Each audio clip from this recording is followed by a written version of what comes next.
Hello and welcome, and my face tracking has apparently decided it just isn't going to work at all, so please bear with me.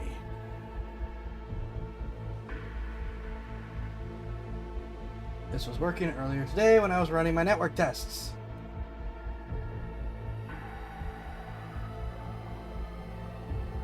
Hope tonight finds you well. Hope you've all had a good weekend.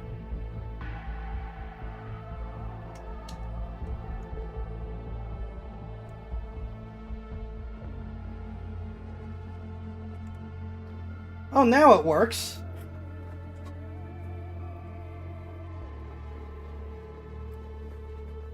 And it's one of those things where I just used the exact same settings, but now it works.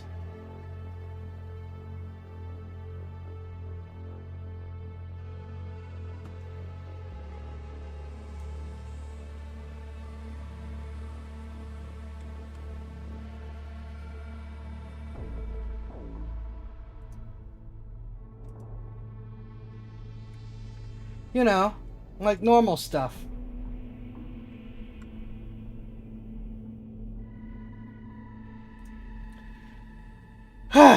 But yes, hello, welcome. Tonight is more Tankhead, followed by more Soulframe. And during that whole thing, Dungeons and Dragons rants. Because I'm a nerd.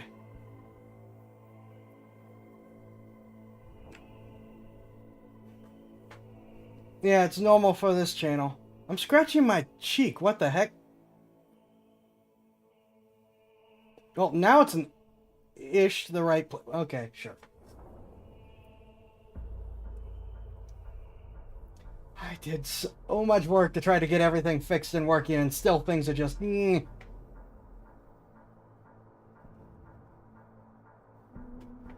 Anyways.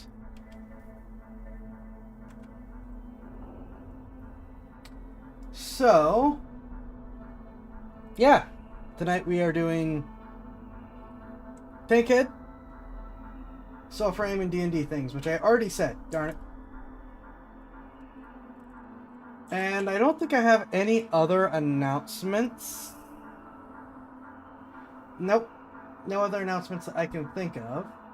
Now, before we get started on the main D&D thing, I would like to mention something that I found that was, or realized, I guess is the way to put it, that was very amusing / concerning in-universe / entertaining, and I have a headcanon explanation for it. This is not related to the other D&D things that we are going to be doing, but it is some D&D related, and I thought it was kind of neat and interesting. So, Asmodeus, or Asmodeus, or Asmodeus, depending on who you ask, is the king of the Nine Hells. He is the top devil. Of which fiends are split into 3 categories: devils, demons, and Yugoloths. Devils are the lawful evil ones, and he is the king of the lawful evil ones. But he is also the Lord of Lies, and the Tyrant of Tricksters, and all that other fun stuff. And it's like, hold on a second. How can you be lawful evil? Because if you are lawful evil, especially with devils that deal with contracts, it means that you are telling the truth and you do as you say you will. But that doesn't work because you're tricking people and lying to them and not doing what you say. So, how does that work? And what I realized is, he is the Lord of Lies. His stat block is lying to us. He is not actually lawful evil. But he keeps his contracts out of practicality. Because if he breaks his contracts, no one will deal with him. If no one will deal with him, he won't get souls. I'm sure he does break his contracts. I'm sure he does lie. But he never gets caught. So, That's how. So that's what it is. His own stat block is actually a lie. Him being lawful evil is actually a lie. He is only pretending to be lawful evil. Yes, like a politician, exactly. Hi, Spartan. I should have done those in the other order, sorry. But yeah. So I just think that there's no way to confirm or prove this, but as far as I'm concerned, that's my new headcanon for him. He is actually, you know, neutral evil or even chaotic evil. He only pretends to be lawful evil. So that is my new headcanon for him. I think that's neat. But that is not the D&D stuff that we will be going into. We're actually going to be starting the stuff that's relevant to TankHead. Which I had already started working on a long time ago. I had already got on this kick about it, and then, oh, TankHead, something that uses the same, a similar concept, I guess, theoretically, which is what caught my attention, which is Necromatons, which are a type of lich. Invented by Pointy Hat. All credit to Pointy Hat for the invention of the critter. It's very neat. And it is a type of using machines as your phylactery. And so we'll get into that. As for TankHead, I did play a little bit. I ground up some more experience points. I did not advance, but I did get myself killed a lot. So I did get some other benefits, though. So we're going to see that when we go in.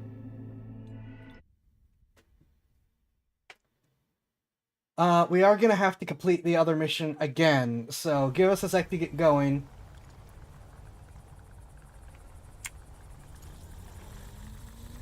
And then we will, well, be set. So, I already went and set up the tank for the next run. Which is the base tank, 2 wheels on the sides, 2 spares, front armor, main gun, 20mm Vulcan, the gravity gun. I used the pocket knife. I didn't like the pocket knife. And ammo. And I did this because I have bought refits as my bonus, and they do carry. The bonuses do carry, all of them when you buy them. And the refits start you off exactly as you are. They do not start you off with whatever you were killed with. Which means you want to have... Which means if you're just going to refit and then immediately run at the boss again, you gotta have ammo and stuff. And I believe... Yes. So I have maxed out my starting E115, which is now 3,000. I have one... Yeah, I have one extra layer in refits and in repair kits. Hello, kitty. And then we have the tank ability to stand up, extra tank health, reload speed, and an extra slot. So, what will our extra slot be? We can add a shield to... Well, we're not going to do the needle shield or boost, or... yeah, we're not going to do the needle shield or boost because those seem kind of... not really worth it. So we can increase our turret rotation, increase our basic damage, increase our damage to parts, or increase how much 115 we find. I am personally inclined to go with one of these 3 damages or rotation. E115 yield is kind of... I don't know. I mean, all you gotta do is root around for a bit, and I think you'll probably be good with E115. Maybe I'm wrong.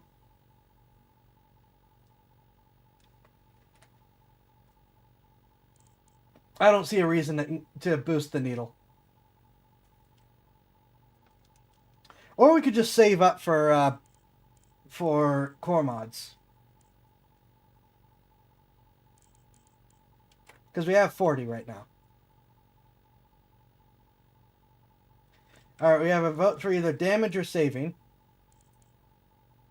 Overall damage to enemy parts.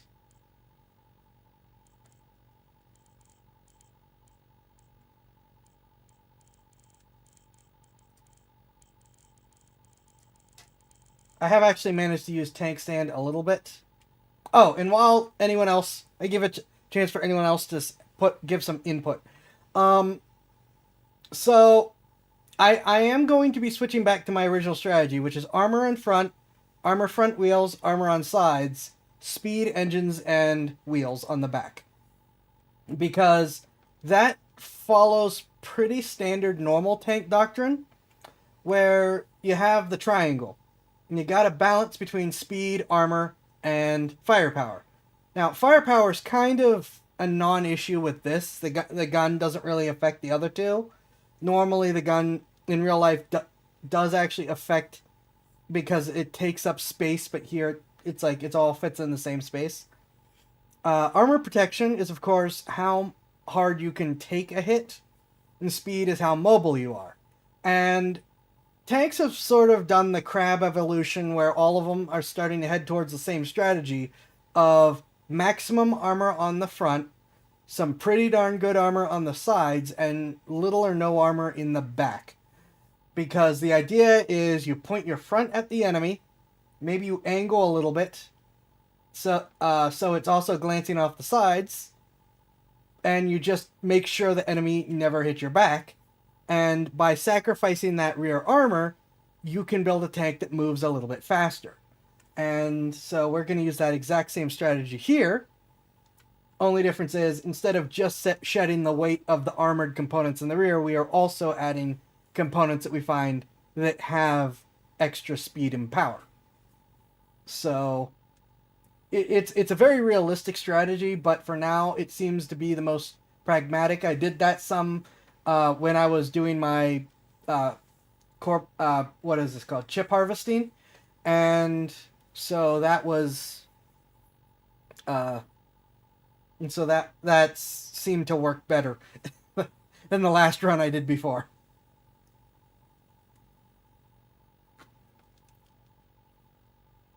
And if no one else is gonna give any input, I'm gonna take the basic damage amp.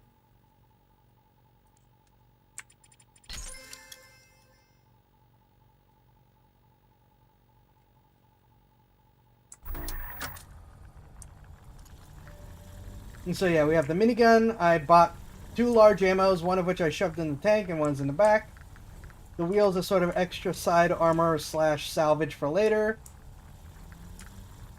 And some front armor.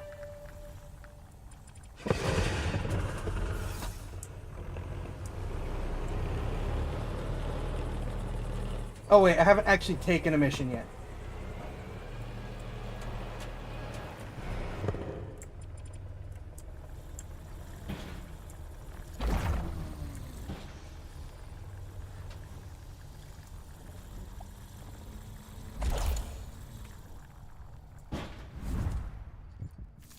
And we are going to do this first because it'll allow us to supply up. This section of the grid is on the frontier, so to speak. Typically, it's under full control of the Authority. Is there anything you want to ask me before we get started? No.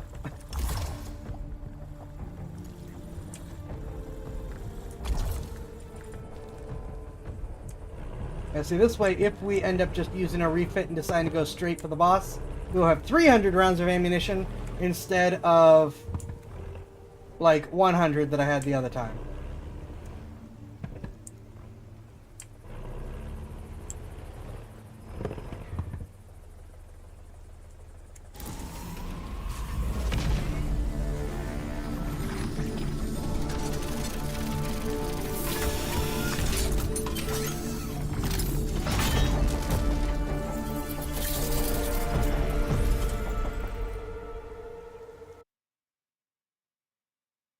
Holy smokes!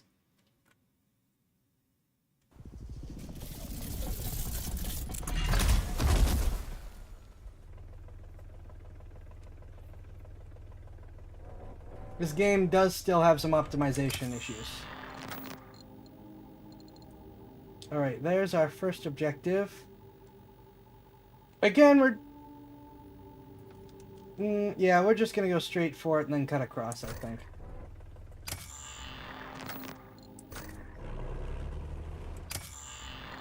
Get oriented, please.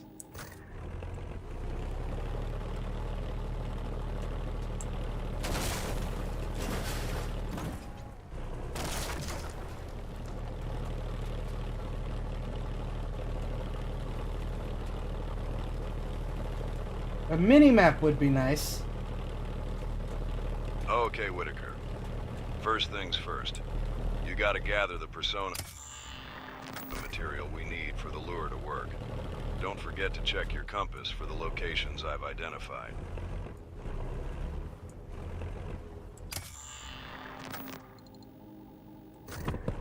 Oh wait, am I going into the tank facility? I'm going into the tank facility. Night night, Billbug.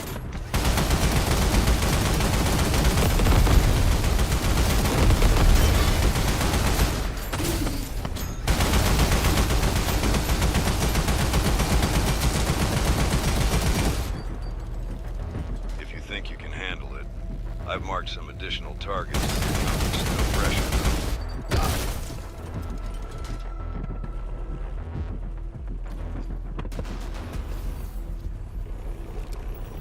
Fortunately, those guys don't give armor, and I've already lost my front armor. Darn it!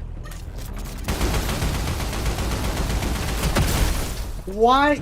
I hate how that it feels like it's just random if it decides to let you hit those.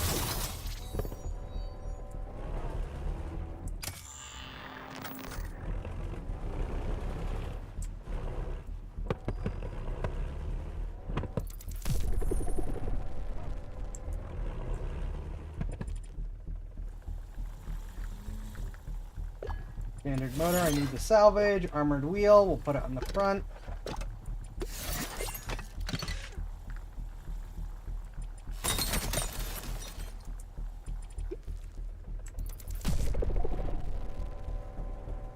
There's something I don't see.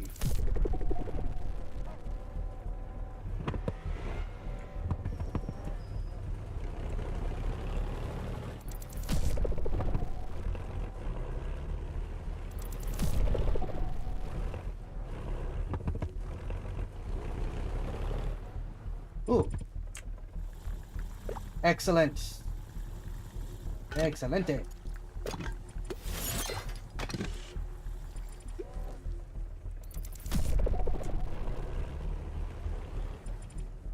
Oh wait, he's on the other side. We'll get to him.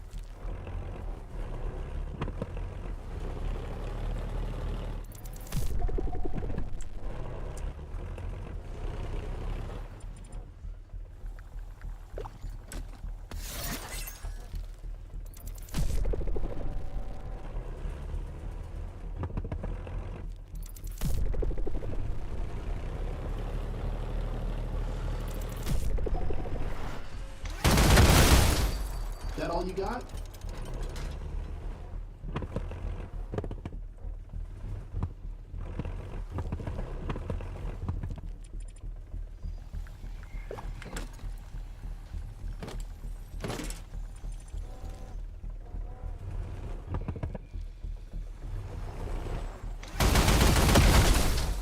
That's another one.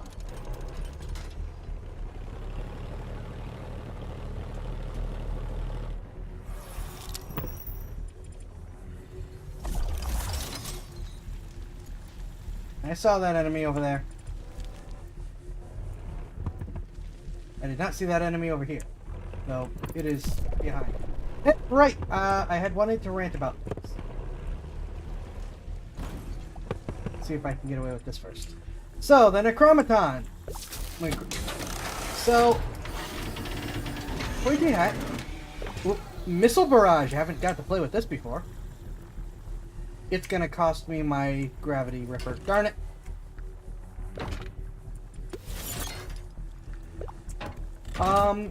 Which he just said, hey, liches are not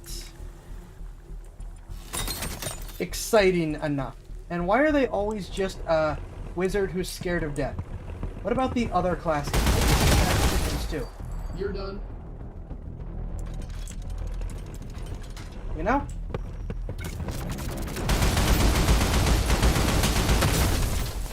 Night night.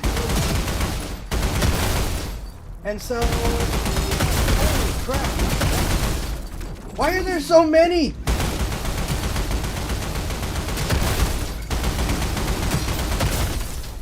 That all you got? Maybe because barbarians don't use magic, he solved that. But that is not for tonight.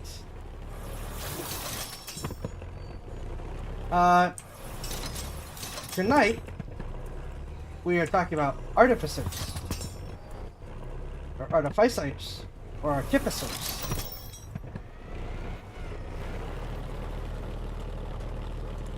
Or any number of other words. Ooh, there's a box. Someone shooting at me. Never mind. Who is shooting at me? Who are... Stop saying it wrong. Never! Oh! Okay. That's another one. Magic engineers, yes. In many ways, they are basically just wizard with more steps and fewer spell slots. And so, the basics of... Ooh, yes! Want. Thank you. Wait, can I put this on the front? No.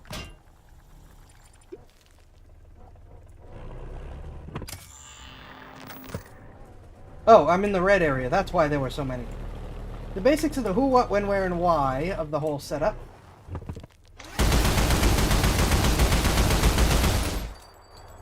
I don't think I can kill that. Is with a standard lich. What they do is they just take their soul out of their body and put it in what he likes to call the soul Tupperware, aka a phylactery, aka a box that you go hide under your couch or something.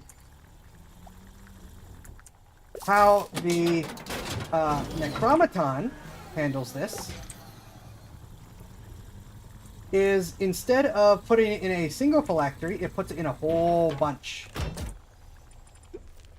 Which are not boxes, but in fact, bodies. They build extra bodies for themselves, and each one serves as a small piece of a phylactery. I don't think I can drive my tank in here. I think I'm gonna have to hop over. And so they just have a whole bunch of phylacteries that they have to keep building and maintaining. And this is where things get sketchy with them. Each one requires a living piece of themselves. Or, well, or maybe not. We'll get to that. In order to serve as the soul anchor. Well, hot please. Thank you. And this is where they get to be, you know, doing soul refrigerator, yeah. And this is where they get to be doing the typical evil necromancer things, because a standard necromancer ends up needing to basically eat other people's souls in order to sustain theirs. Necromatons end up needing to basically run chop shops for people in order to keep harvesting pieces to maintain their phylacteries, as well as to build more, which is the problem. They keep building more because when a body's destroyed, that's the end of that phylactery. It is probably the end of the soul anchor that powers it. And now they need more. So they just keep building a massive army in order to be immune to death, basically. Plus, I knew there'd be something over here. Plus, it has the benefit of when they're not inhabiting the bodies, they are still bodies capable of functioning and doing things, and generally letting them do more than they could just by themselves. Because, I mean, they're still technically by themselves, or their self, or whatever. They're just, you know, all over the place. Don't know where I'm going, or what I'm doing. But there's a thing over here. And so that is the general idea of, ooh, collectible.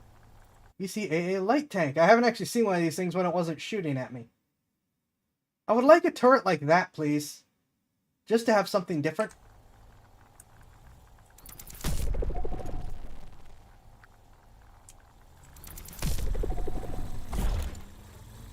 So yeah, he came up with that. He developed them as a boss creature, and thing that you could run into. But while he mentioned the idea of playing as an artificer who, well, is aiming for that, this is where we need to be, I'm pretty sure. He did not... Did we see this one? Figured out what the United Territories, the ECAA is? Nope. A cover soul, so no one would question otherwise.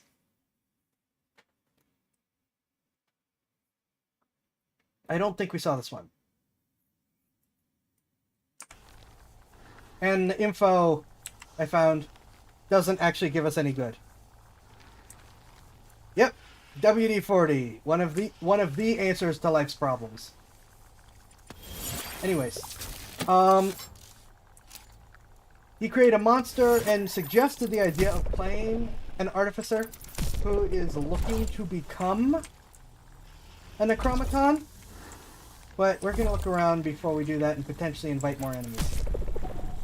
But he did not actually give you much in terms of player options. It's like, well, yeah, because a player can't be a necromaton. You can't be a lich. You can get to first stage lichdom as a player, as a wizard.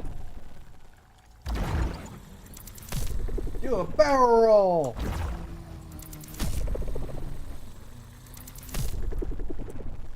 Alright, that's it. And so I decided I'm gonna make a necromaton. A player option. Something that gives you that taste of starting to become the lich. But you're not there yet.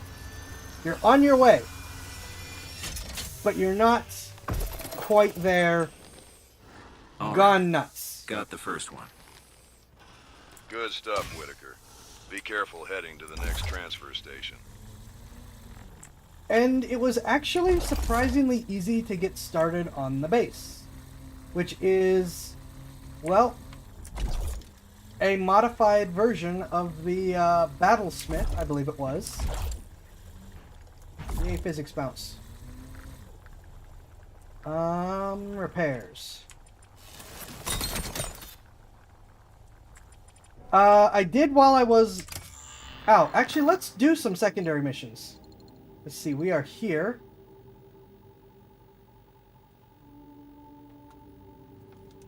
We accidentally cleared here, and that is the secondary mission. So we can just go straight up and do that. Instead of turning around and going down this way. Just go straight up and do that. Especially since we already cleared out this hard area because of all of the random drones. Actually. Come here, you.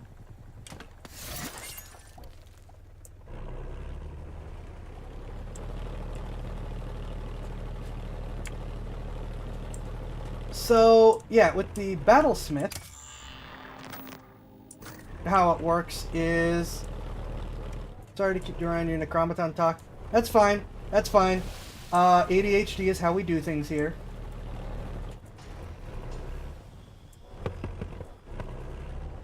And it won't hurt to do a little more exploring anyways. Because it's immoral and evil, and if you become a lich, which personally is a stretch by most.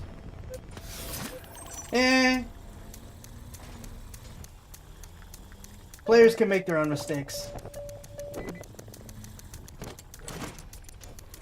Alright, where are you?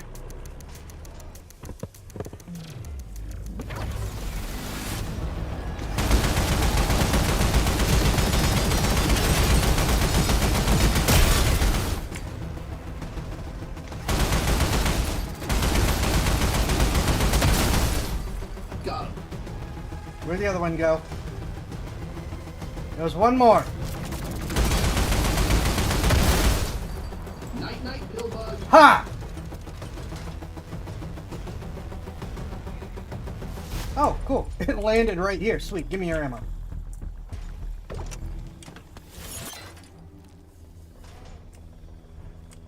Well, that was easy.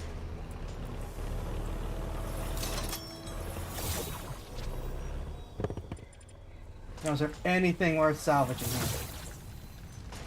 here? I don't think it's actually worth salvaging any of these speed wheels. They're so dead. But yeah, becoming a lich may be, you know, like, oh, I'm doing bad guy things, but it's also, well, we're allowing players their creativity and freedom to do things. I'm gonna see what a repair does. Oh wait, I discovered something new actually that can help me here. I don't know if it's a good idea to waste it, but if I use the full repair, I can get that equipment up to 100% immediately. No, what? No, I'm just going to use scrap for these for now. I'm not going to use a full repair until I need it.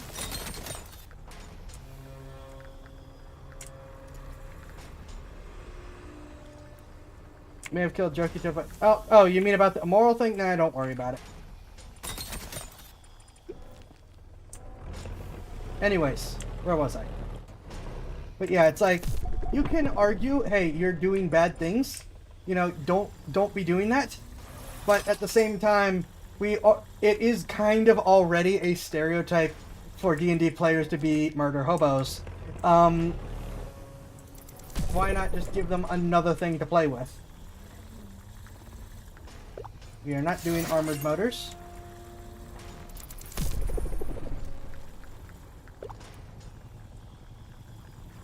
Anyways, based on how much ammo do I actually have?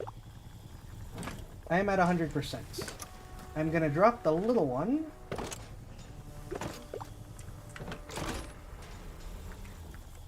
And so, yeah, it's using the Battlesmith as a starting basis.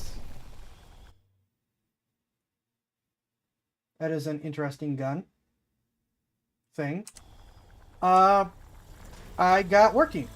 So what we have is, it's still at level 3. It still uses the idea or concept of having the Battlesmith's what's it called, the Steel Defender, which is just a robot that you build that helps you. Up to never liked your morals, forever determined by two, let it go. Yeah, we don't bother really playing with the typical D&D morality system. It's more as like a classification, so you kind of know what to expect, than an actual hard-coded, this is your alignment type thing. This is how we treat it in my group. Anyways, I am going that way. I may want to move my armor to the other side.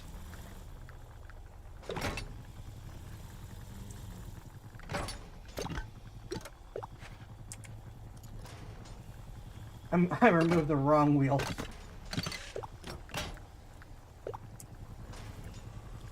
I really removed the wrong wheel. Stop it.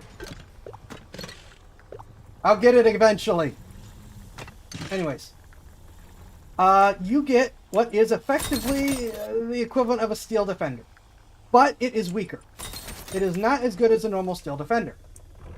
But you can change that. It starts off with 10 Strength, 10 Dexterity, 8 Constitution, and then 6 in Intelligence, Wisdom, and Charisma. Does not... So it's like very average in terms of actual strength, and then... and other things. You're done.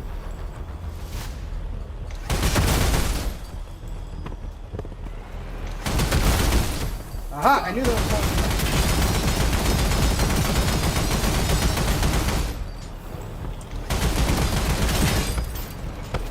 I'm out of ammo, that's not good.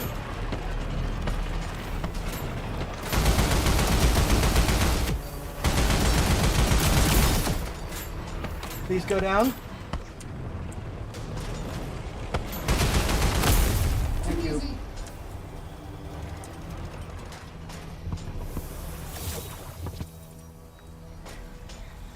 Anyways, where was I? Oh, come on! Don't do that to me! Alright, I am gonna use a repair real quick.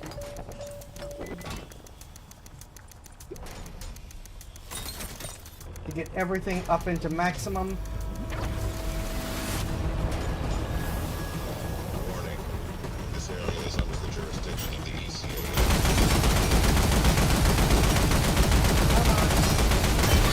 That's another. Where's the other one?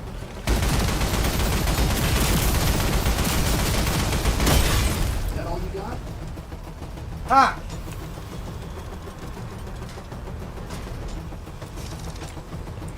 Hold down position. Oh!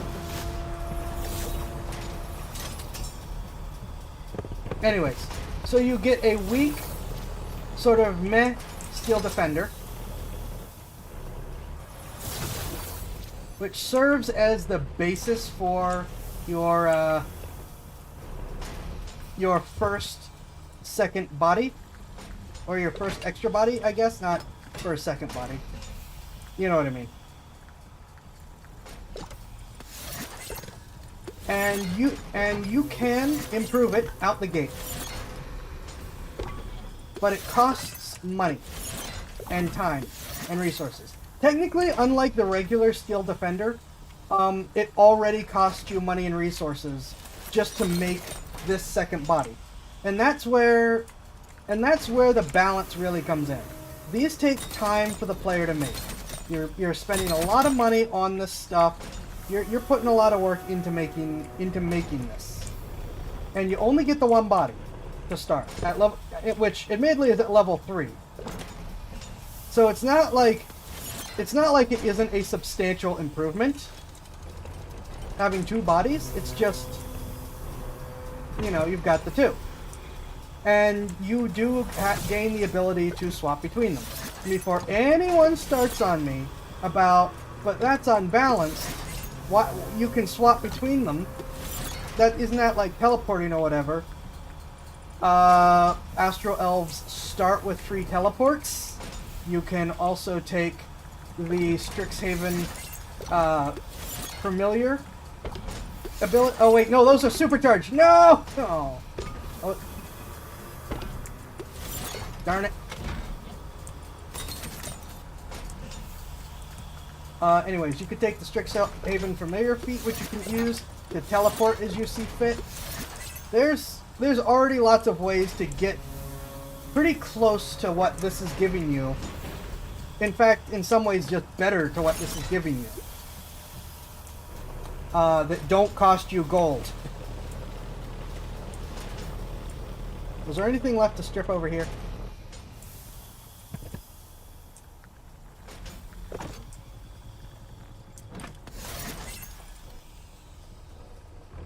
So it's not as incredibly broken as it initially sounds.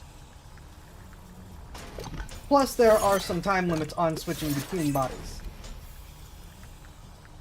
But yeah, that is how it starts.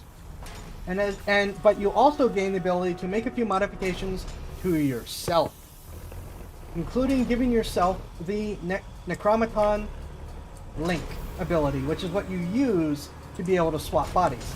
But here's the thing. You can give it to other people.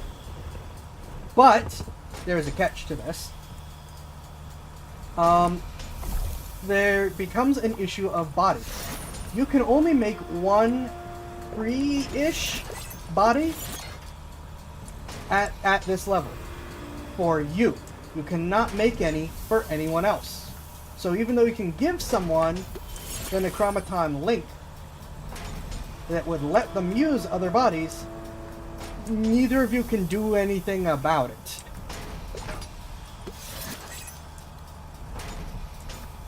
It just gives you that option.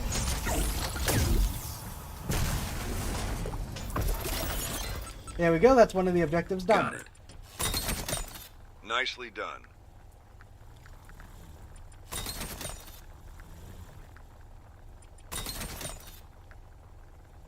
Just checking for repairs. There we go. We have now completed one of the secondary objectives. Actually, let's scrap this for supplies while we're here. Like I said, you gain the ability to give yourself a 1d6 ranged attack, elemental, or a built-in melee weapon. You gotta pick between one of them. Which the melee weapon is 1d8 to help compensate for the fact that it is melee instead of ranged. And also just a regular damage type instead of elemental. And then you gain abilities to add on and improve things. And you can improve your marionette, which is what I'm calling these extra bodies. That is a me thing, not a pointy hat thing. Alright, it's just straight across the crater. So, like I said, it starts... Marionette is a good term, though. Thank you. Alright, let's get to a defensible position.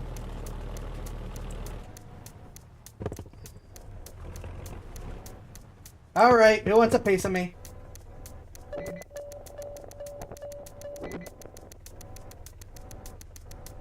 I like that the fighting is intense enough that it's like, okay, gotta... Oh, they're over there. Okay.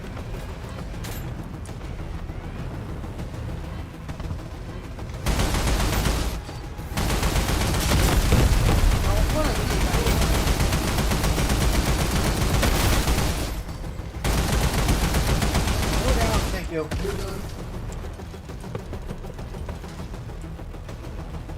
Alright, did you spawn with any drones, or is it just you this time? Oh, it's just you this time. Yay! You are significantly less frustrating alone.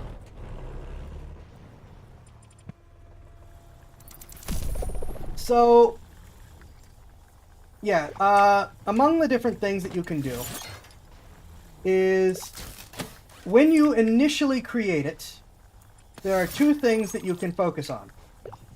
One is adding more constitution points. Now, in order to make the first one, it costs... Alright, I need to put a caveat here. I came up with this in the week following Pointy Hat's initial Necromaton video. The D&D crafting rules had not yet come out. Not the big public ones that everyone are now using. So there may need to be some balancing here, and I'm open to any feedback on that anyone has. In order to... Let me make sure I get this right. The base model takes 2 work weeks, so that is 80 hours of labor in order to put it all together. It also costs, in materials, between 500 and 750 gold pieces. And requires both smith and tinker's tools in order to actually build it. And that is specified because if someone has those kinds of those skills, they can use those tools, they can help you in order to take some of the workload off. What is the best way to go? Store is this way. Yeah, store is this way, so we're going that way. So, yeah, you need 2 skill tools. That is a wall. I can't get up there. Darn it! You need 2 tool skill sets and a lot of time, basically. Yeah, I don't think I'm going to be able to get up here. I was wrong! Man, them Duke boys.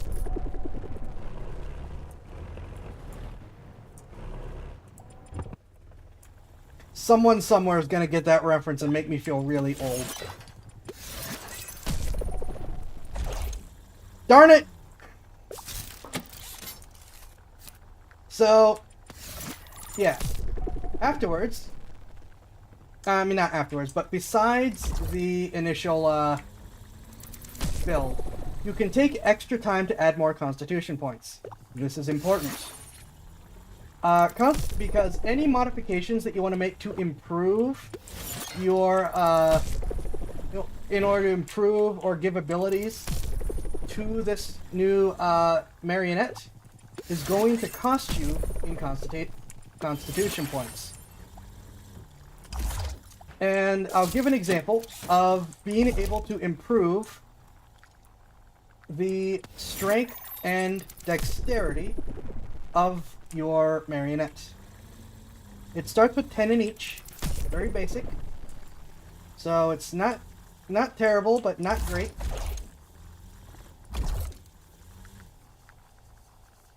Come on. The aiming on this can be a little bit sketchy. A slightly better reticle wouldn't hurt. Anyways. It's going to cost you 1 constitution point per point that you put into strength or dexterity. And it's also limited to your proficiency bonus in terms of how much you can do. So you can put 2 into each at level 3 because you have a proficiency bonus of 2.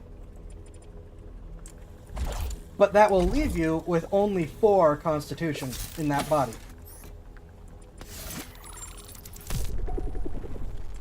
So, you know, you're gonna have to make some choices. But there are 2 ways to mitigate this. One is... Ooh, wait, no, I have heavy armor plates. Let's see what's here and then I'll keep talking. Repair kits. Those are very useful. Armored wheel... Shields! Oh. Small ammo box. Anti-tank rifle. Ammo. Let's actually go and come back. That shield system could be really nice. Or, you know, I could use the stuff that's attached to my tank. That would also be good. Actually, the stuff that's attached to my tank is a pretty good setup for the boss fight. The shield is really nice and useful, but having both the pocket knife and the missile barrage seems like really good things for the boss fight. So maybe I'll save these.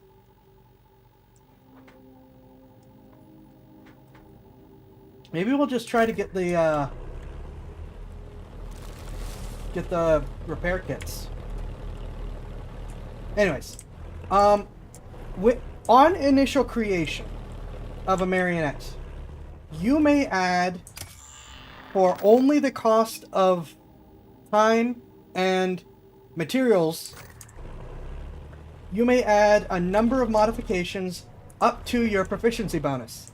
So at level 3, you can pick 2 things and modify them without costing constitution. Yeah, this is where we are.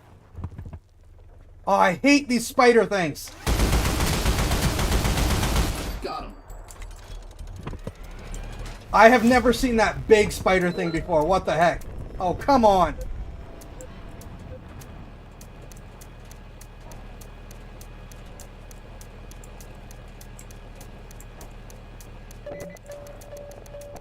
I like that you can move backwards pretty well.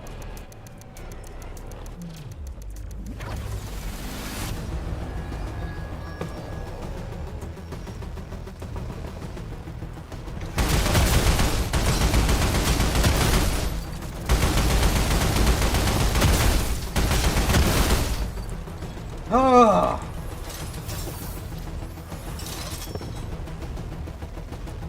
Alright, that problem is dealt with. I think. I don't like that there is still music. Why is there still music? Okay, good. There's no more music. We'll give a repair and then we'll roll back down. Anyways. So you could put, say, 2 units into... 2 points into your... into strength or dexterity. Or pick other interesting, you know, more power-specific abilities to add in without costing you constitution. And it would be a good idea to pick other powers, because some things cost more than a single point of constitution.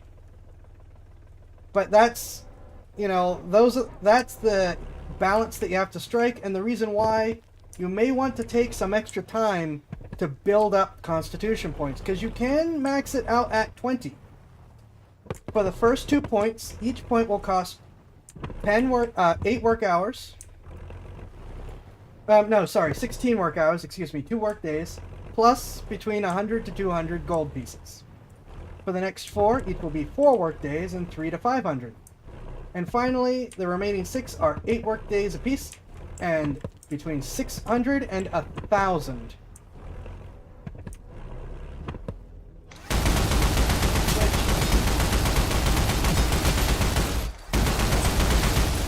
You know, at level 3, that is a lot of resources.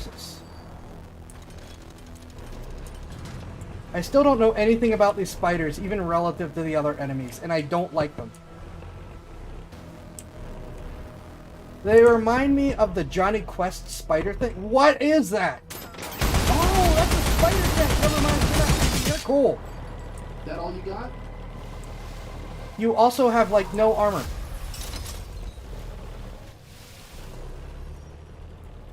Never mind. I want to drive a spider tank.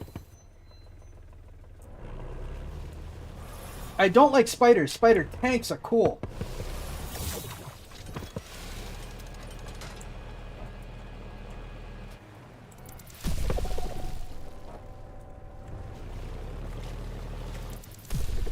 I have not seen that guy before. That looks like a not Panzer III stuck on spider legs.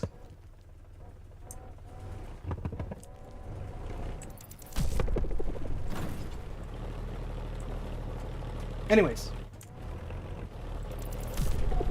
So yeah, you can get it up to 20. So you can just go all in on Constitution, throw in a couple armor bonuses and things, and just be like, nope, this is my tanky body. Or you can start, you know, spend even more time and money on other abilities. Though, you know, at the cost of that Constitution.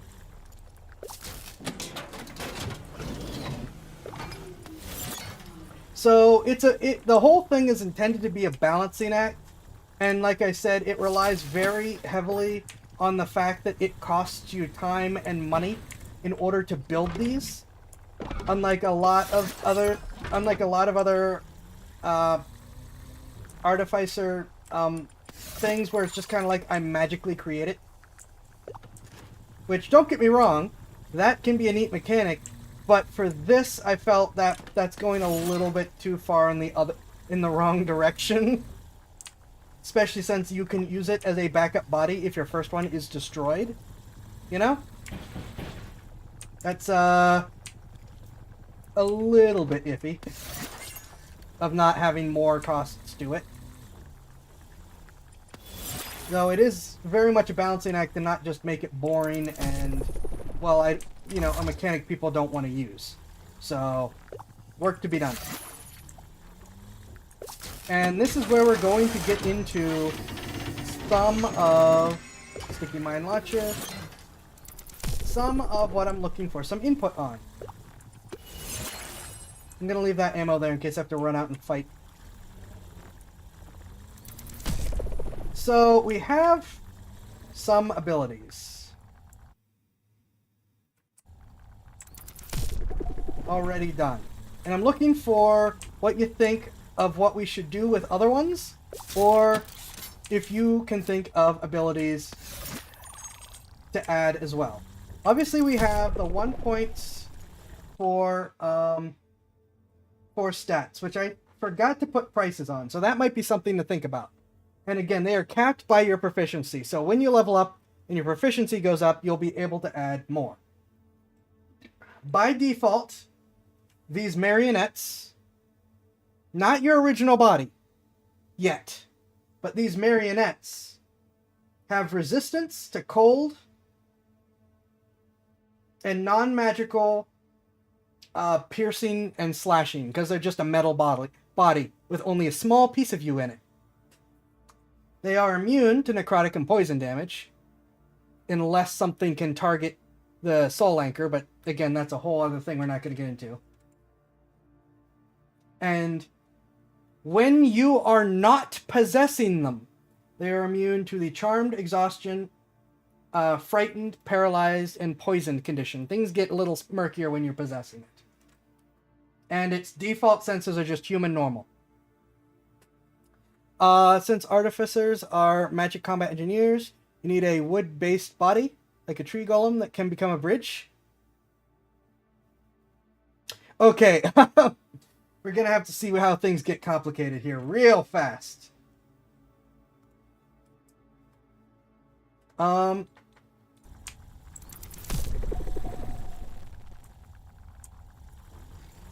So, we will see. Though there is actually already a bridge creature in D&D called the Spanner.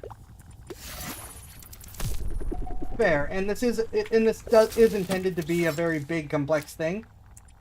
You know, more choices, more things you have to choose between, all that. So we'll have to see. I'm not saying no. I'm just saying. I'm just saying I might not say yes to everything, but I'm not gonna immediately say no to it either. I think the tapes in these are still all the same. We're gonna throw one in just to see. Nope, you get back here. Quiet, you.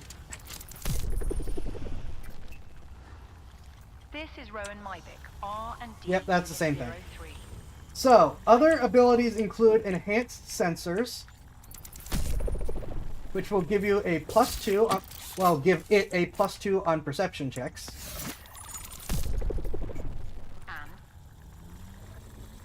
And As well as Dark Vision 60. And something that I am debating is a very super short range, like 15 foot range, true sight. they could be the key to this whole thing. I haven't decided on that yet. Takes a week to put in and about 350 gold pieces, and if we're doing true sight, 2 points of constitution. I just looked at my screen and saw what up to did. Got it. Why didn't I It's get my done. audio notification? It's time to get it done. I'm bringing the lure in now. Yeah, see, it took me 4 days to fix this. It took me 4 days of hunting down issues to try to fix this.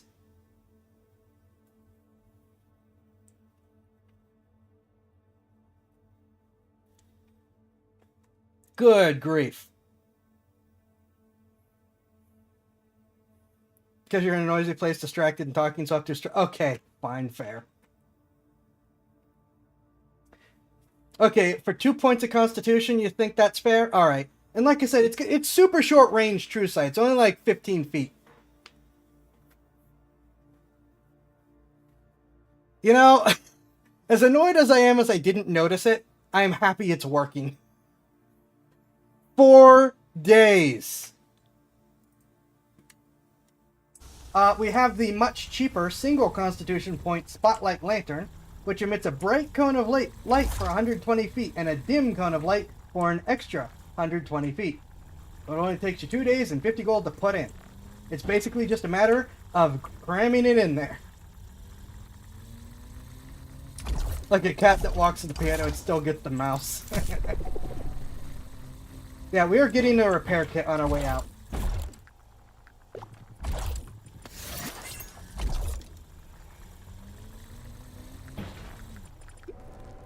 Now we have Enhanced Cogitator, which only works when you are not possessing the body.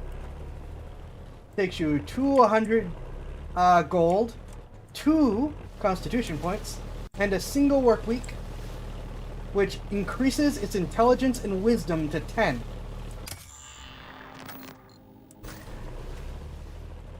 Which I figured it was worth the higher cost because now you're making it, giving it average human intelligence and understanding of things. You know, it can be semi-autonomous on and help you with a pair of 10s there. We have Enhanced Structural Integrity,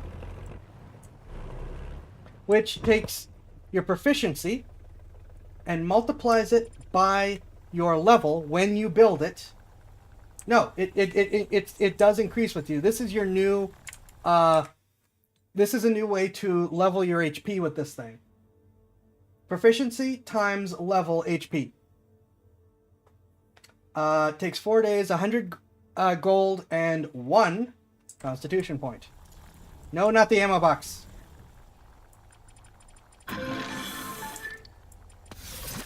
I don't think I can buy anything meaningful else. Yeah, I don't need the ammo boxes. It probably wouldn't hurt to go hunting for another repair kit. Or some more E115 to get the other repair kit. But at the same time, I'd like to keep moving.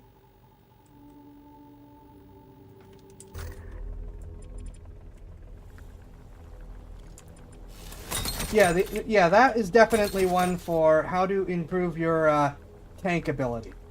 Your ability to take a hit. Now, we've got missiles and the anti-tank cannon. I think those are going to be good for us.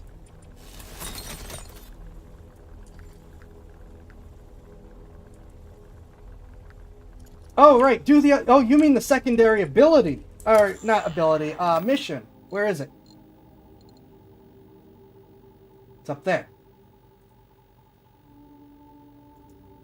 You can put waypoints! Yay! Yeah, we're gonna complete the other secondary mission. Extra XP is also very good. Now we start to get to some other ones. Wings. Thank you.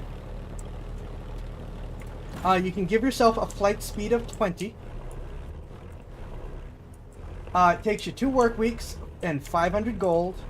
And in order to keep the anti-fly people happy,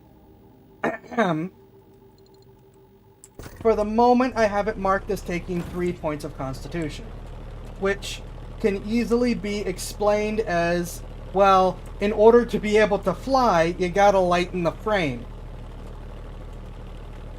You know?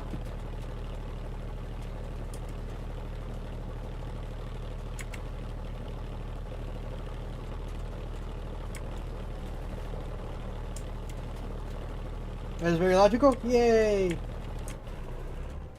And yes, I do take pot shots at DMs that don't like flying. Want wings, be ripping out some weight, pretty much. True, birds do have hollow wings, so costing 3 constitution seems pretty sensical, even though I love flying stuff. How does half your skeletal system? Well, given the base constitution stat of 8, that takes you down to 5 right there just to be able to fly.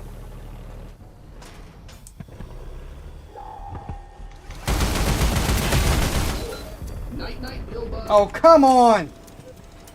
Alright. Falling back so I don't have to deal with 2 groups of enemies at once. And then the aquatic, we have aquatic booster, which gives you a swim of 20, which is cheaper. 1 work week, 275 gold, and only 2 constitution points. Sleepwalker. Operation prohibited.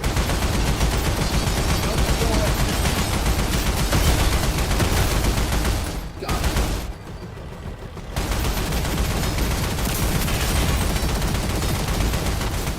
That's another one. Ah, I lost some of my heavy armor. Darn it!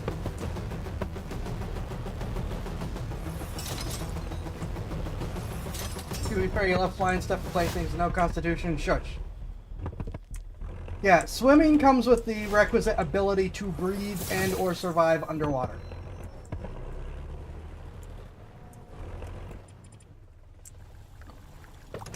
So it gives you a swim of 20, which, admittedly, this thing can't swim by default because it's a giant chunk of metal.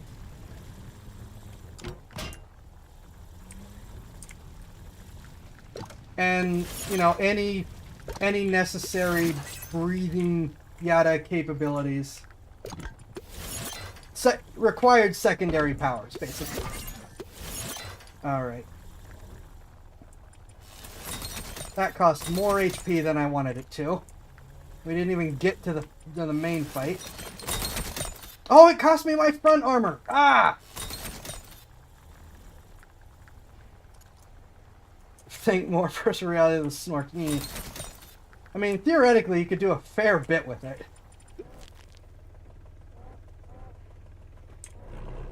You can add a secondary, not a second, well, yeah, a secondary repair function, which gives you a pool of D4s equal to your proficiency modifier on installation that may be spent as an action or bonus action to heal. 3 days, 127 gold, 2 constitution points.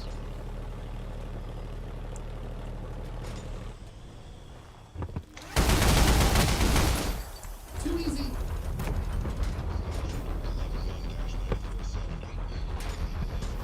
Okay, we've got a drone over there, I think.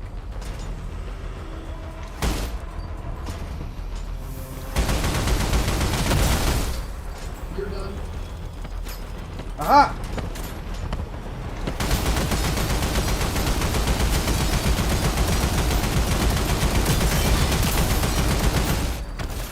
That all you got? No, stop. Stop it, go away.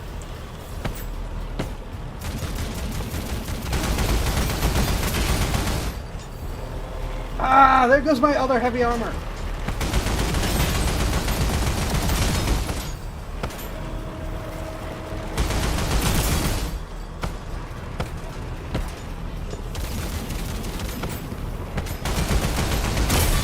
You're done. Let's see. Lepto's never seen a Snork Strippy. In fact, Lepto only knows the Snorks thanks to VH1's I Love the 80s. Example dumped in. Uh-oh.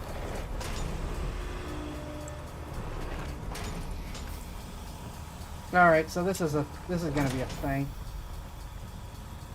I was in great shape. I am no longer in great shape. Darn it.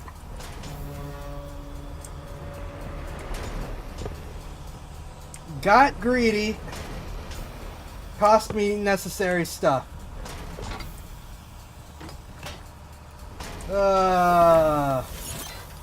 Thank you for the ice cream.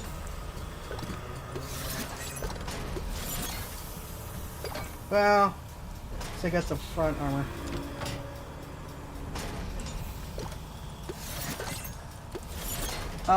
You get one thing I added, which I know is a thing for me to begin with, but there is reason for it, and there is precedence for it, given Pointy Hat's own execution on the Necromatons. Have cake with ice cream? Oh my gosh. Oh my gosh.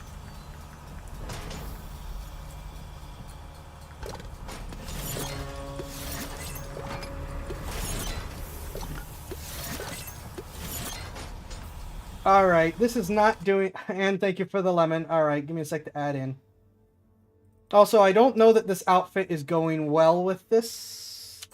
I think I might have to switch back.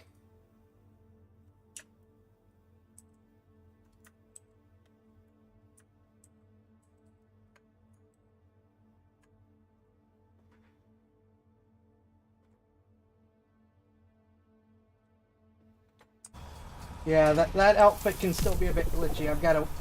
Work needs to be done.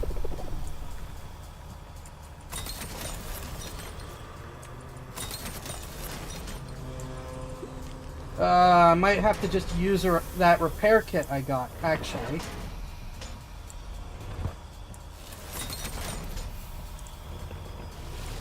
Darn it.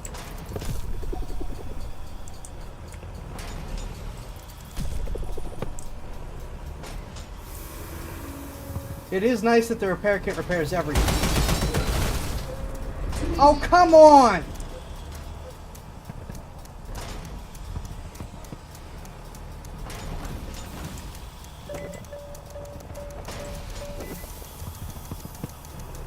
Alright, where are they landing?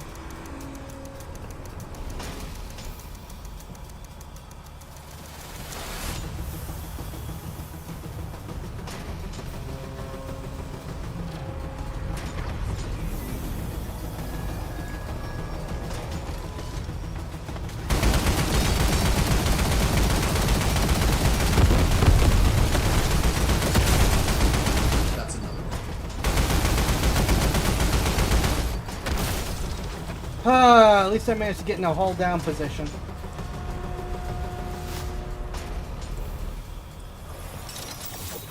The part where most roguelites do not keep dropping enemies on you in the same room over and over again. How about that part?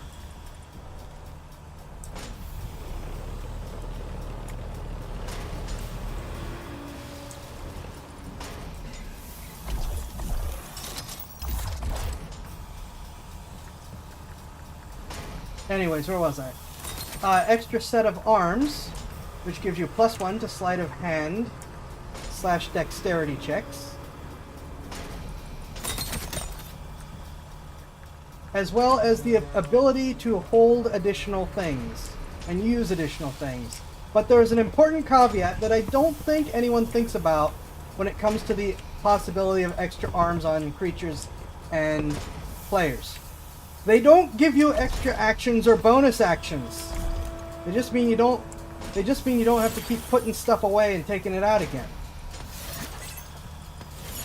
And given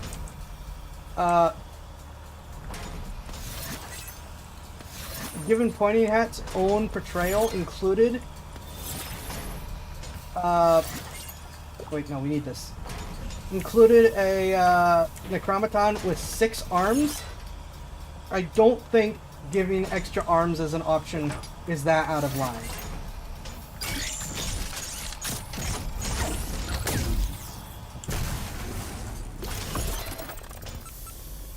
Alright. Done. Pro work, Whitaker. Well, now I'm down to light armor. Unless I want to go hunting for heavy armor. Which I'm not excited about. Let's see.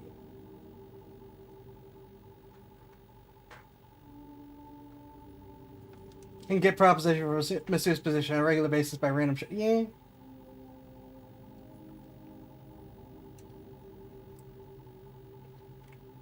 But yeah, it lets you do things like hold extra stuff or use extra tools. Speed holsters and lanyards for everything it owns on Shadowrun. So more guns equal more glove and ring slots. More arms equal more glove and ring slots. Yes, it does, though it does not mean more attunement slots. Though, admittedly, artificers already get more attunement slots.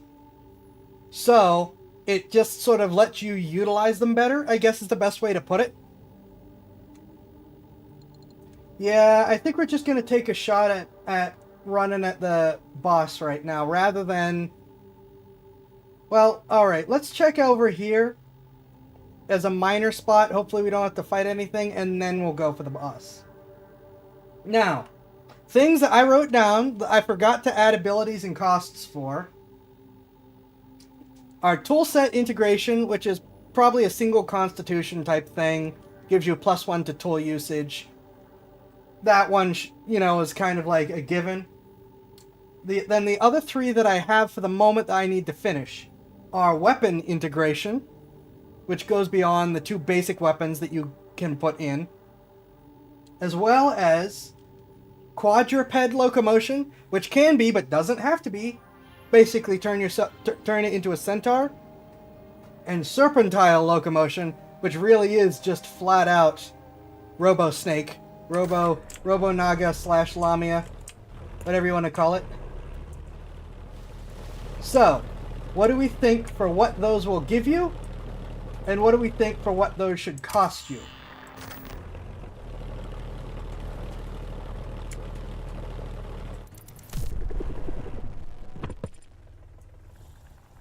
Oh wait, I was already here. Darn it, I was already here. I'm not getting anything out of this.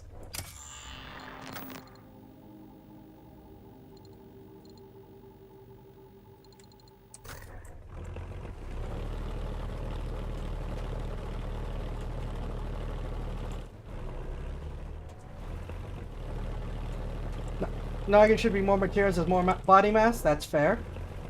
It will be the one of the other very expensive locomotion options. which means it should probably give you a decent amount as extra bonus.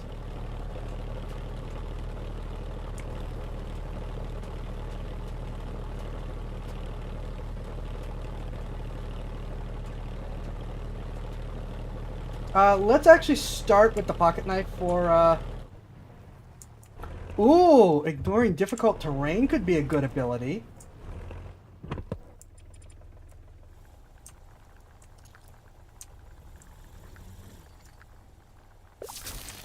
Because you've got so much extra space and ability to move.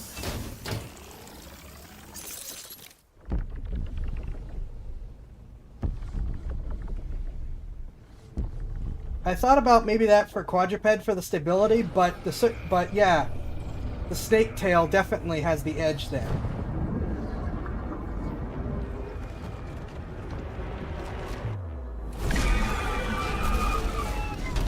Oh, and there is just a flat plus 5 foot movement speed bonus, so you don't need a balance, you lose the boot slot. That's also true. No, I meant balance in terms of constitution and financial cost. Alright, we are going to start with... Ah! This game has the worst time.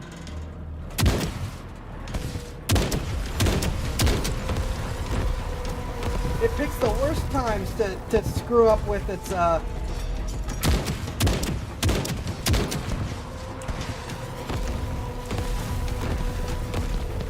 Wait, is that not doing any damage?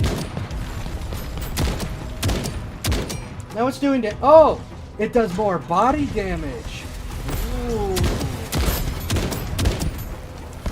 Alright, we're gonna switch to the regular... Actually, let's see what this does.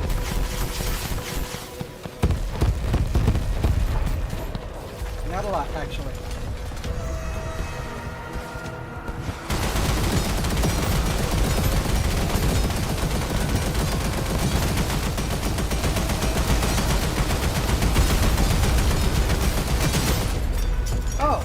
Maybe that did actually work really well. And I just didn't notice it.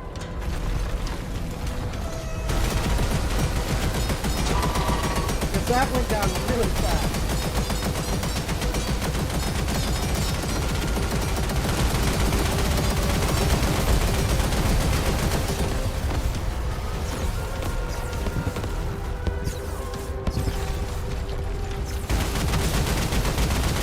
Ah, spiders, go away. Is that all you got?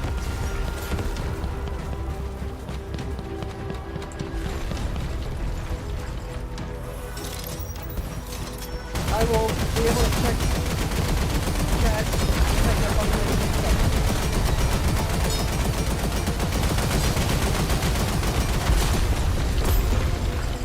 I am low on ammo for this, unfortunately. Here we go. Ah! I hit the wrong thing and missed.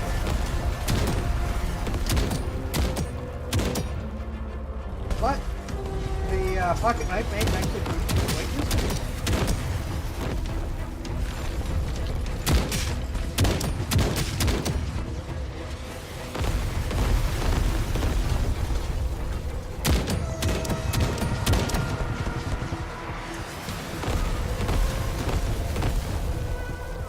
Technically, if I have to, I can just,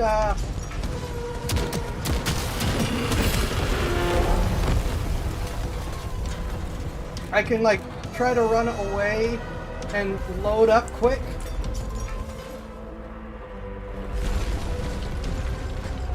Please be ammo, please be ammo.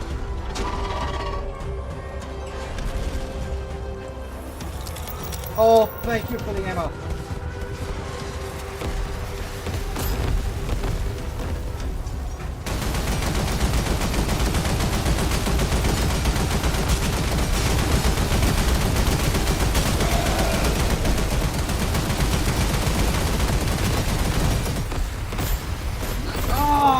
Got him!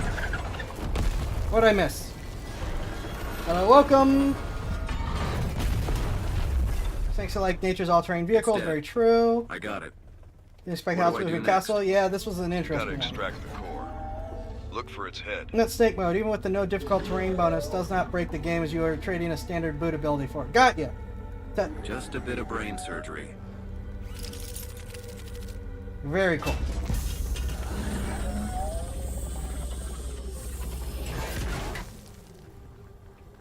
So, should the snake just be the ignore difficult terrain, or do Got we it. think we should add a little bit more?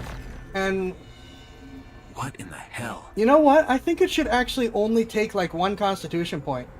Because otherwise it would theoretically add constitution because it's so much more body and room. But it is going to be expensive. Did you get it? Yeah, I think I'm seeing things. Come get me. Roger that. In more stomach, it is all mechanical. It is all mechanical, so I don't know if more stomach counts. Yeah, there's much about this game. Oh. Of course.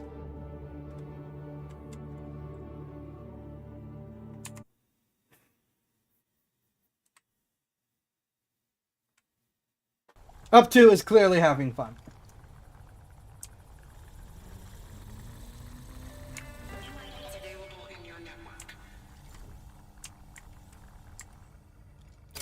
Things are working, making out. Yeah, alright. Ooh! We've unlocked the 90mm cannon.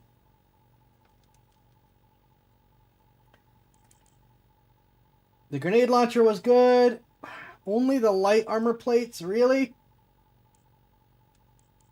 Hold on. Oh, it doesn't say how much those cost.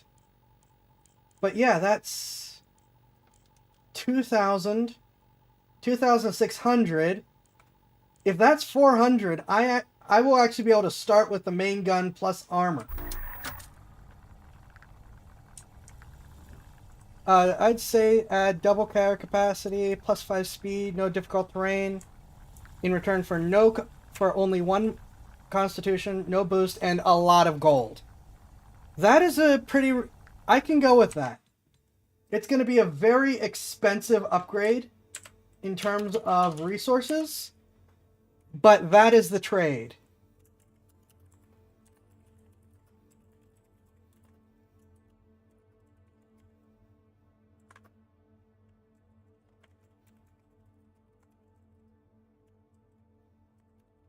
Now, I think I'm just going to flat out put it at like a start, at least for the moment, 1,000 gold just right at the gate.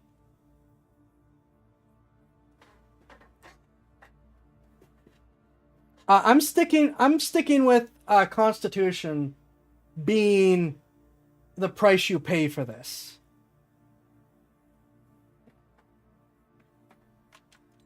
I think I'm going to stick with Constitution being the price you pay.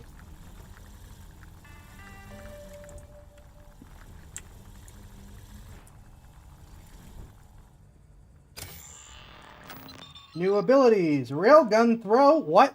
Enhance your needle's throw ability, allowing any held item to damage enemies with thrown at full power. Can only be used with detached to... Okay, Man, am I going to end up having to use this? I'm getting a little concerned now. Tank boost. Increase the size of your tank's boost meter, allowing you to boost for longer durations. Weak point damage, increase damage dealt by... Oh, wait, no. I can get both of these. I'm going to get both of these. I'm going to get another repair kit and another refit. Yes, please. Those are better. So, toolset integration is just going to be like a 1 integrate tools for a bonus to use. Weapon integration, 1 integrate weapon that you will always have. Maybe get +1 to hit, +1 to damage. Does not count as magical because all you're doing is integrating it.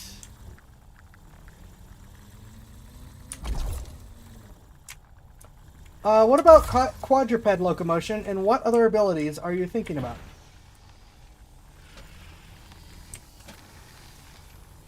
Or do you think would be good to add?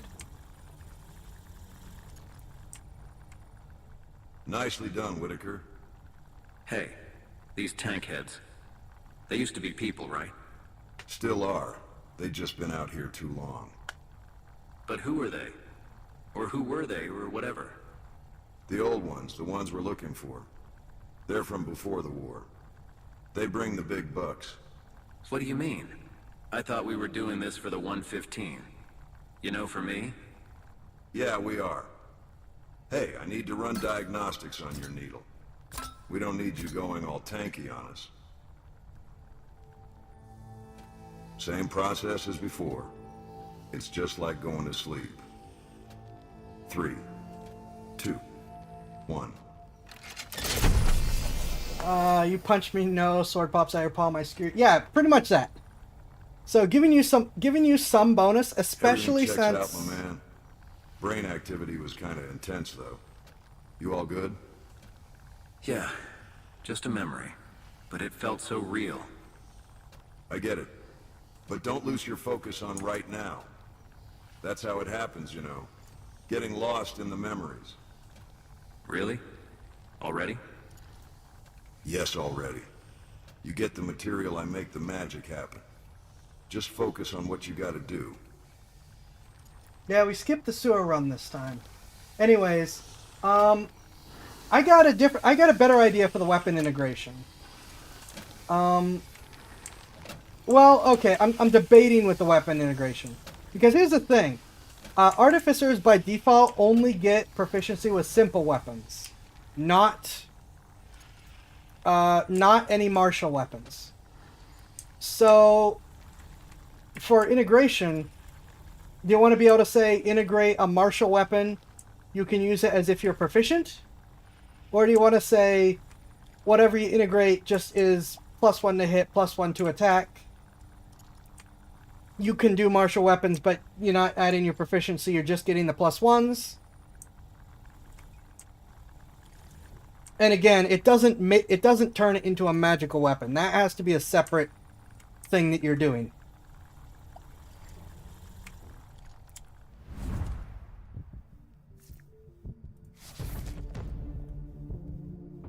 Alright.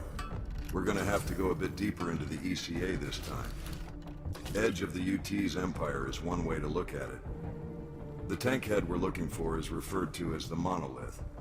His last known location is in the scrap belt, the 5th column's home turf. Is there anything you want to ask me before we get started? Alchemist, I attack with Gundam cannons and chair legs. There is no in between.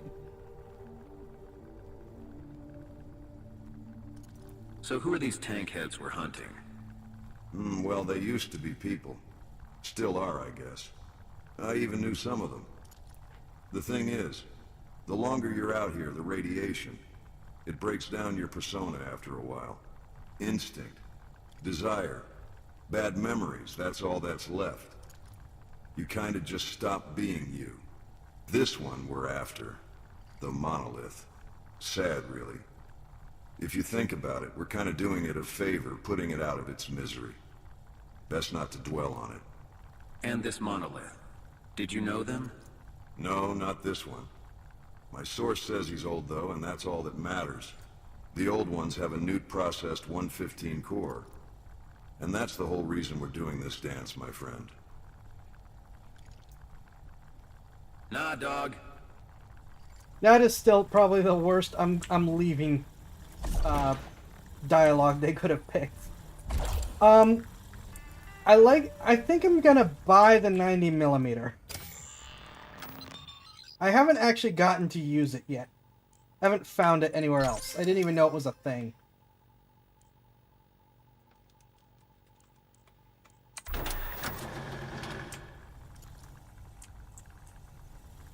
Ooh! And there's a gravity ripper. Ammo. Front armor plate. This has more HP than this one, I believe. Yes, please. Thank you. I used to know them. Okay, Cyril. Intimately. Okay, Cyril. They did this thing with Cyril.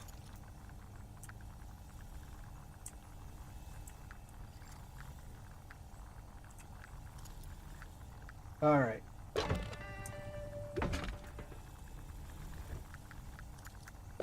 It's interesting that it's giving me a lot of the stuff that I pre-bought.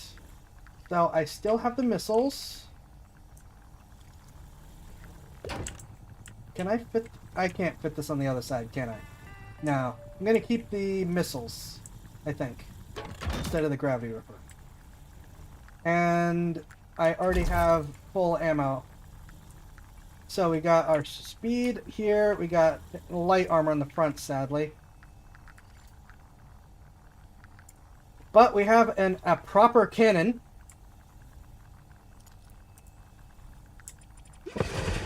Anyways, what do we think for the weapon integration? Should it be you can pick a martial weapon and be proficient with it? Or just whatever weapons you're using, martial or simple, you're getting a little bit of a bonus?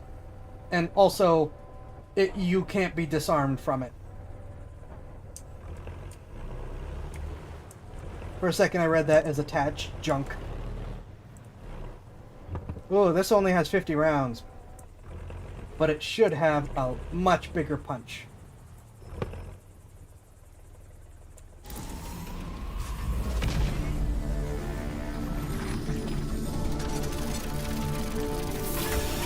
Also, ideas for the quadruped locomotion.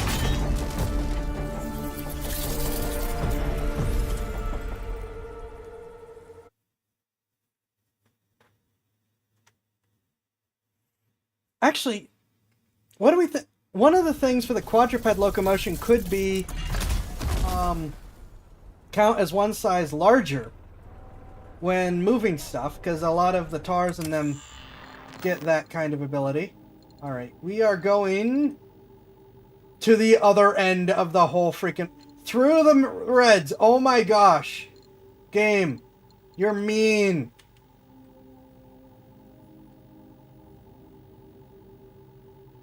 I'm gonna aim to go through here. Oh, and a secondary's here, so okay, we're just gonna head for that.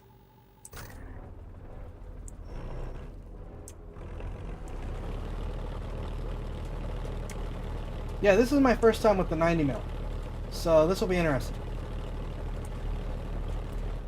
But yeah, like the centaurs.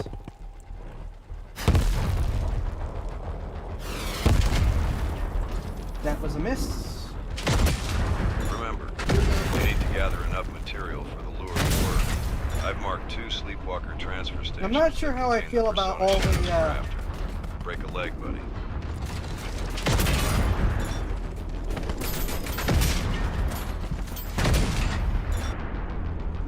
all the smoke. Night night, Pillbug. This gun does pack a huge punch, though.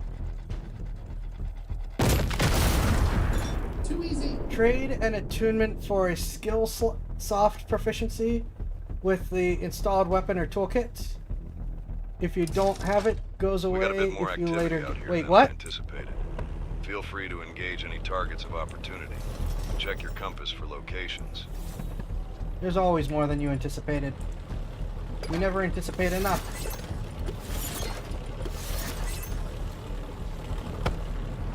Ah!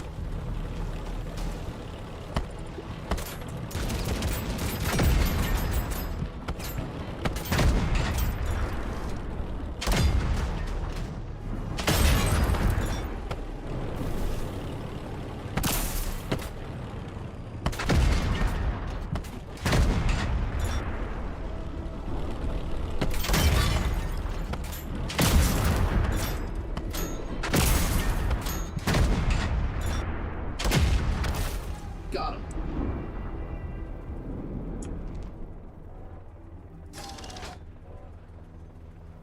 Do wish you'd sass that sometimes. You never anticipate enough sass. You learn swords proficiency later. You don't need to attune the installed weapon.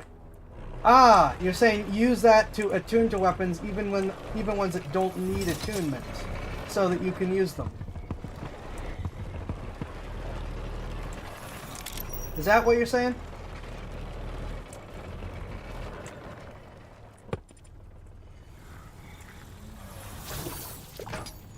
Okay. That could be an idea.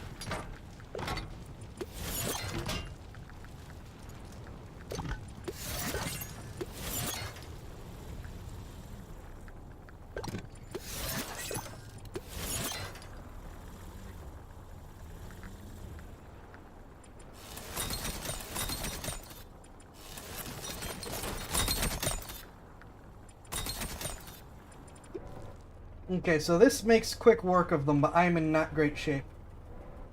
I probably should have just used the repair ability instead of wasting all my scrap.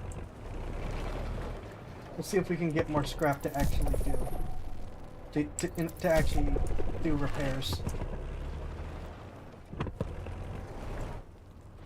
Raise my armor to the outside.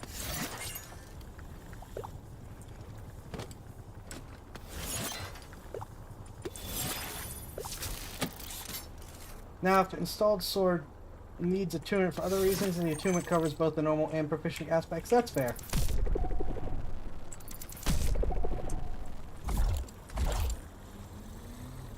That's a pretty fair way to balance that. That it's like you're doing attunement things one way or another. No need to do it twice.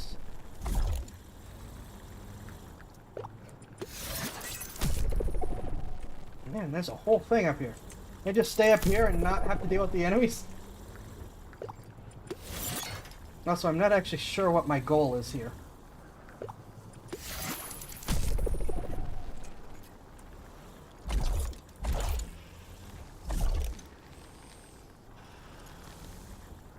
How am I supposed to get to that guy?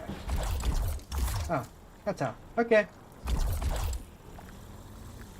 That's how I'm supposed to get to this guy.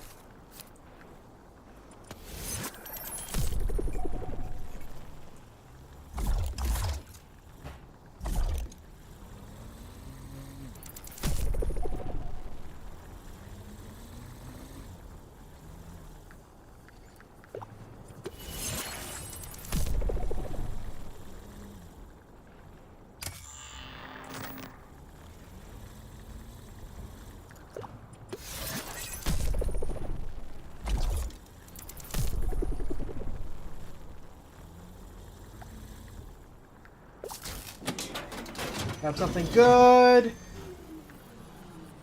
I'll take some rockets. Rockets are good.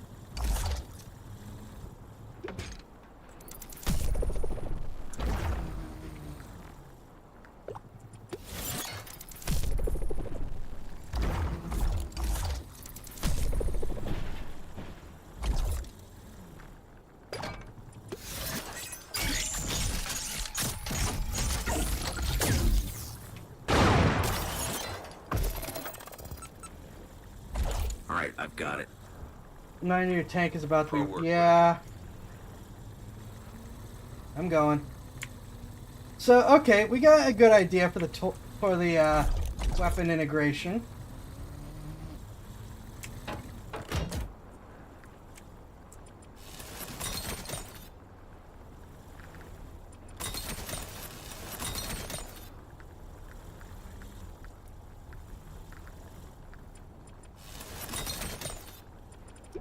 Next, what do we think about the,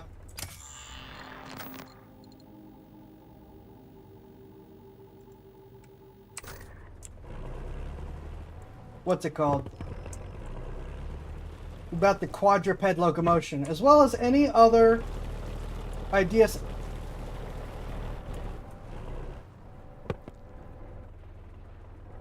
Well, that's concerning. Ideas for modifications that to be put in.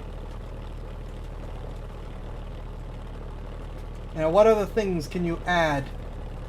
Bearing in mind that also you get a no constitution detriment for a basic 1d8 melee attack, which scales with your levels, and 1d6 ranged attack, which also is elemental.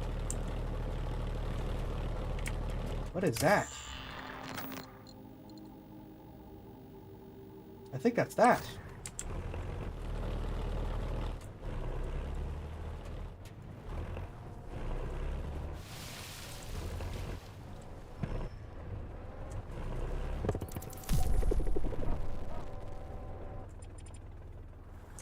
Alright, what do we have? Ammo box, light armor plates, repair kit, speed wheel, large ammo box, shield system, large ammo box, coaxial light machine gun. Nope, I've got 2 different sets of rockets and a big gun. I will stick with that, thank you.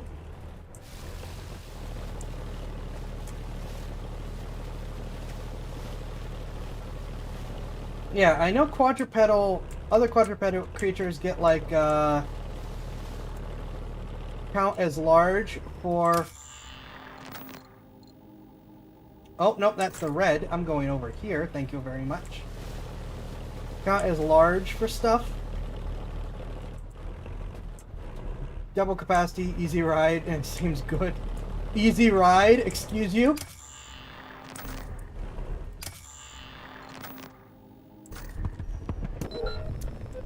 Ah!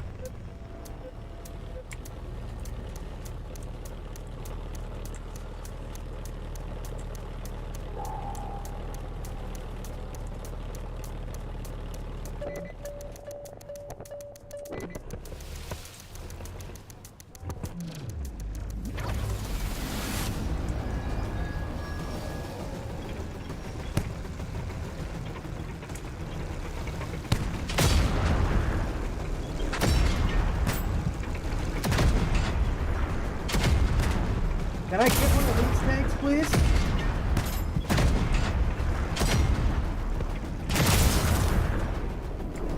This 90mm gun is amazing. I love it.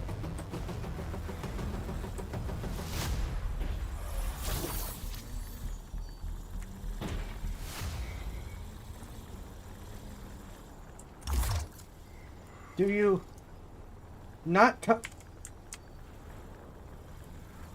Am I gonna be stuck with the light tank? That doesn't have any components. I think I'm gonna be stuck with the light tank.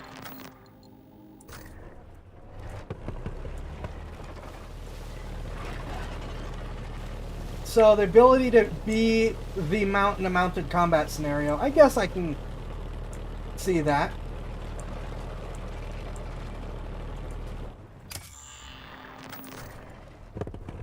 I haven't... That's it. I'm using a repair kit. I need it.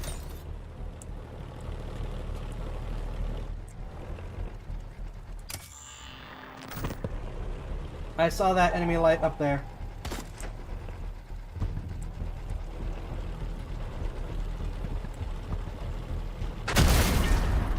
What you got? Why'd you have to put it right next to another one?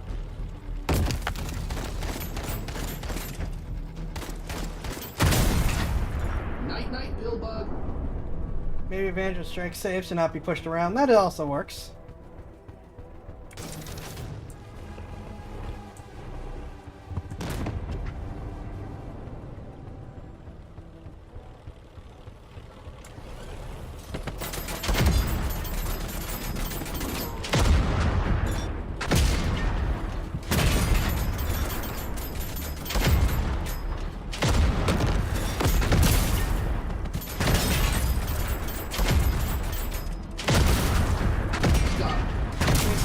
Thank you.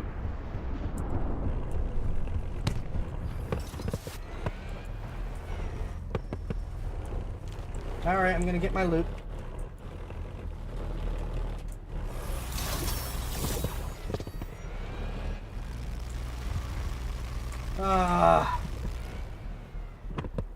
I don't know what's going on there, but it doesn't make me happy.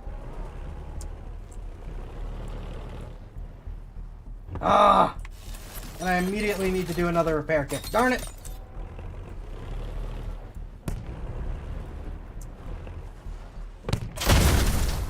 That's another.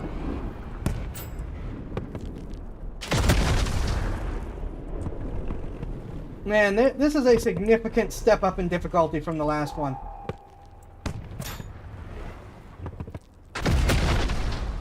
You're done.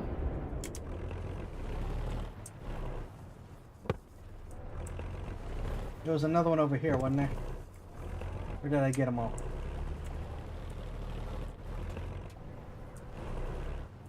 I might have gotten them all.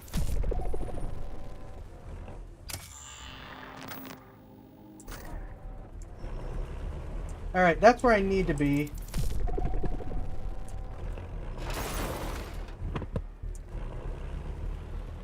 I'm gonna explore around. Okay. So I think we have some good things. Some reasons to pick stuff.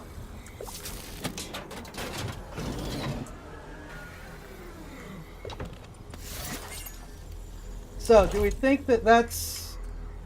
Add and upgrade Arabians, extra plus 5 speed.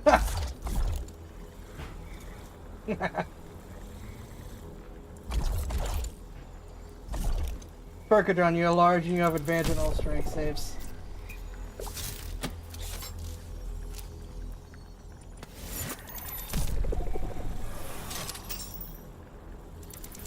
Okay, that... Does this have anything other than... newspaper?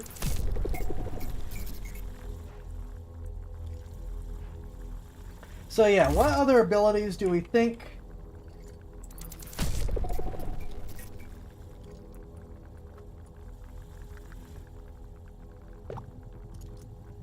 could be added? Because I think we're doing pretty good. Lizard, you get a climb speed. For the 4 legs? Does this do anything? No.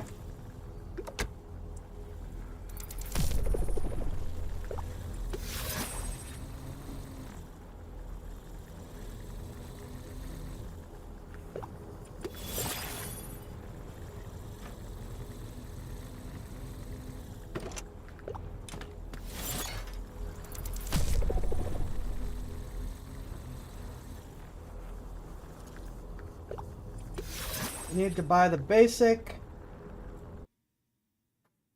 and then refine into the upgrade at additional cost. Okay.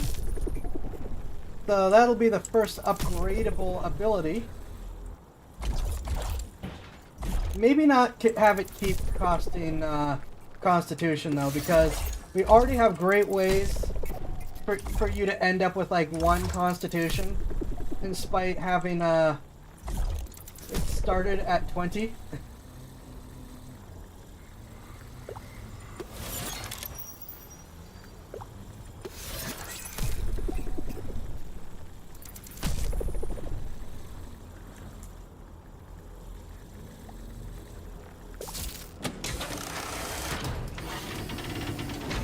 What are you?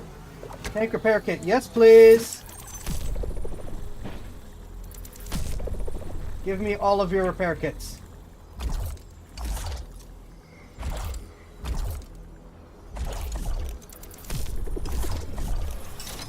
So, I mean, so when I'm asking for other stuff, though, I'm asking for stuff that, that's the monolith.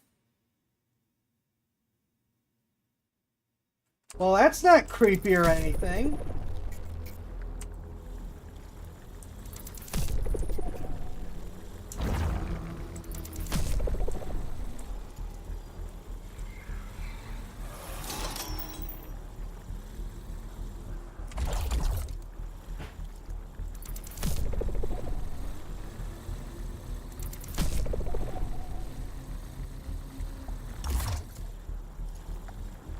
No con cost, but maybe keep the upgrades to level. Something like you can't make the upgrades. Yeah, that's fair.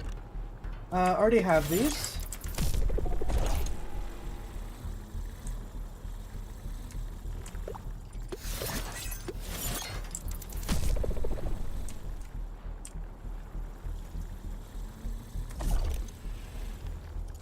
Oh, and I should point out something I completely forgot.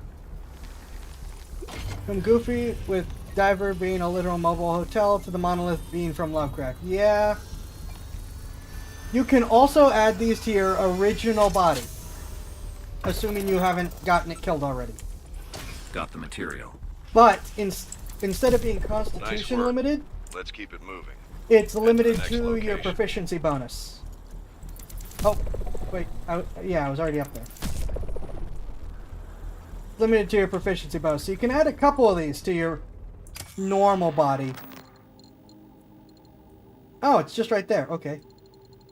But at a very... At a hard cap. To where you can't even say, yeah, but my Constitution. I am thinking that it won't actually affect your Constitution. But, you know, the exchange is like, when you initially get this, you can only do 2.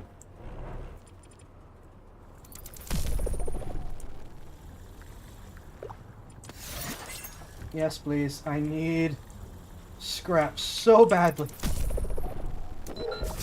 Oh, stop it!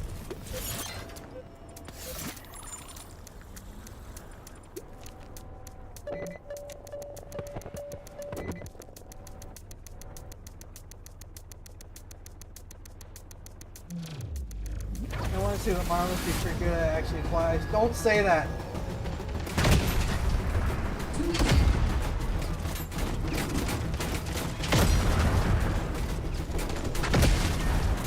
That all you got?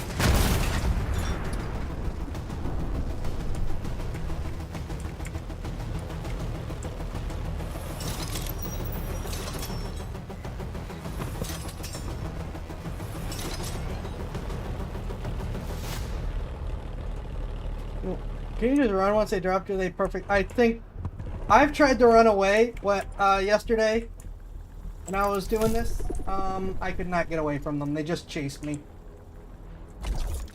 And then I'd run into other fights. And then I'd have to fight that many more enemies.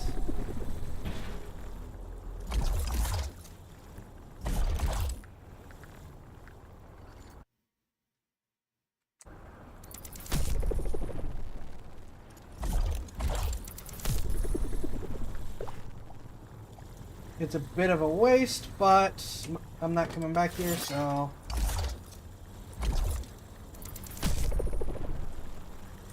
And there are chips up there.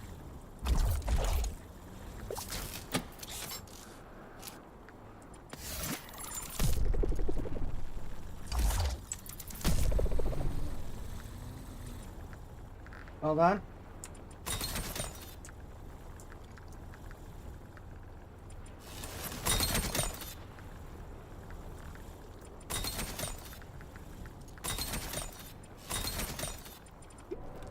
There we go.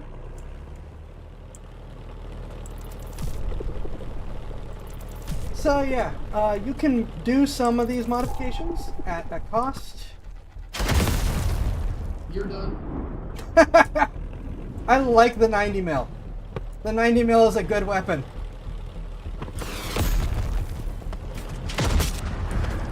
Night night, Billbug.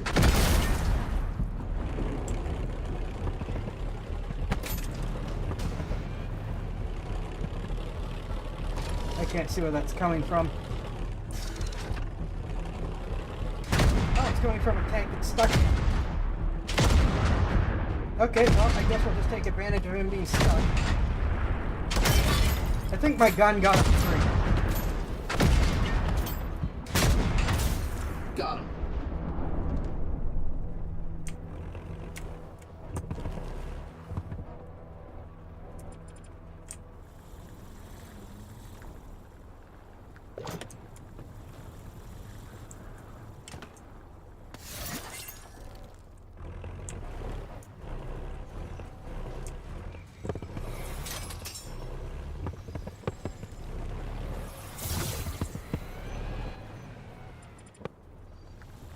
What have we got here?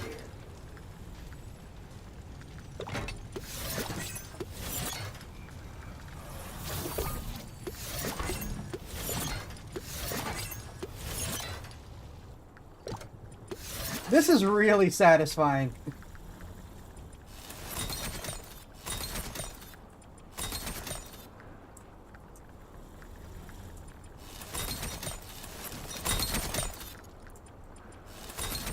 The little noises it makes as you pop stuff on and off is really satisfying.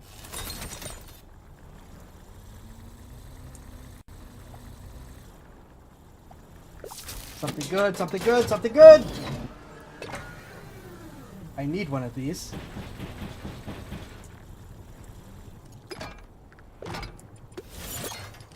Thank you.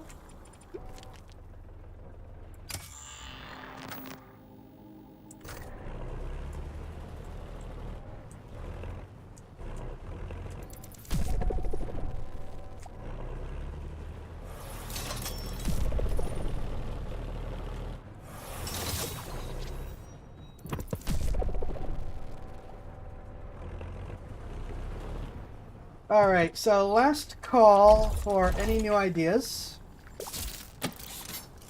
For anything else that could be added to the list. They don't have to be expansions of previous abilities. I'm mostly looking for new abilities.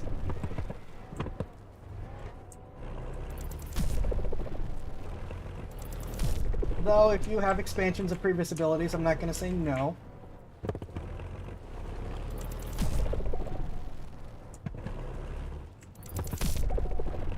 Ah, there you are.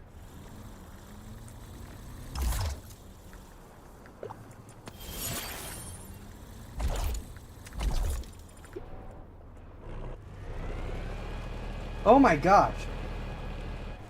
That does not bode well.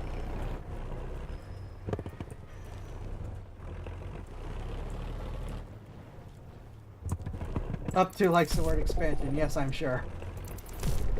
I will admit...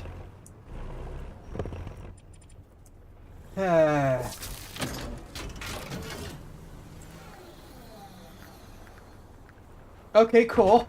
I guess I would have gotten this otherwise. I will admit it's not bad. However, I will stand by the argument that I am not Bao. But at the same time, my model already does things, so, you know. So I can't argue too much.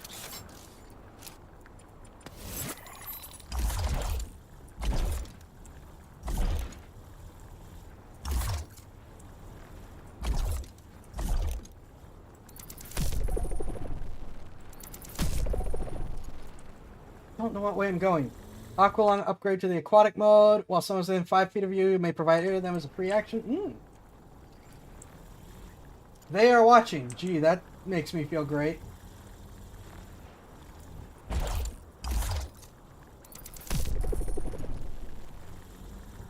Don't challenge up to go farther up those many points right now.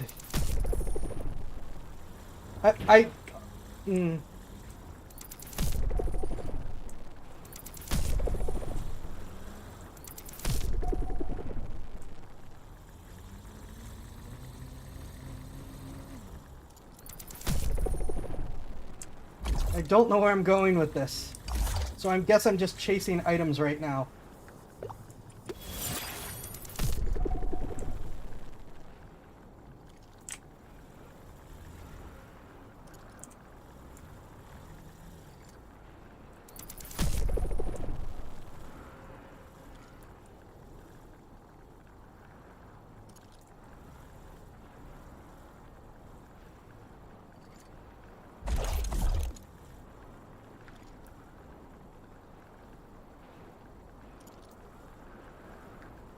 What is okay, I don't know what's going on there. I thought I saw something I could grab, but I'm not worrying about it.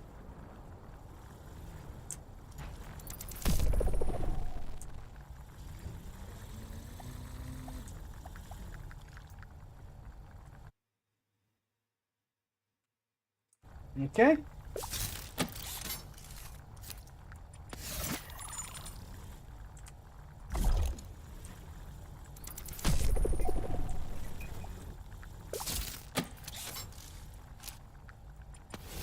Many, many chips.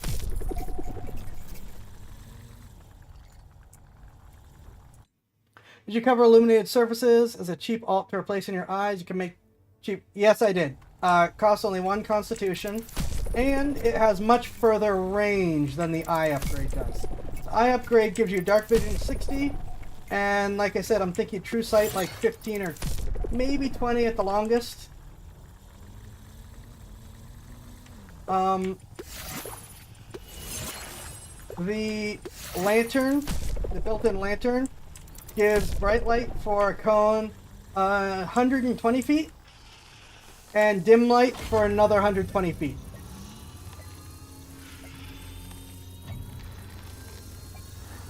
So you get like 240 feet of vision. Cyril, I've got it. Let's do this. Good stuff. I'll drop the lure off. Let's get it done.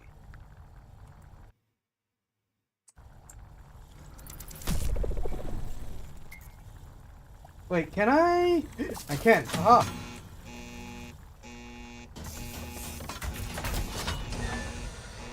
Yeah, the art thing is concerning. Where is my tank? Oh. I am on the wrong side of this. Oh, stop it. No one likes you.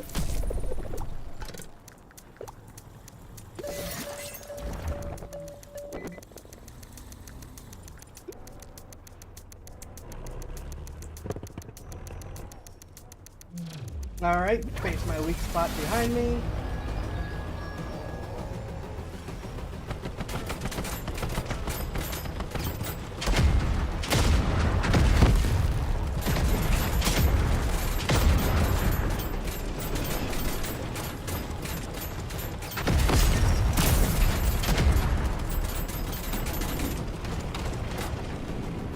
I kind of like that big round. Too easy. Buzzer! That's another one. Well, my armor is still here, but I probably could use another repair if I don't have enough scrap. Darn it.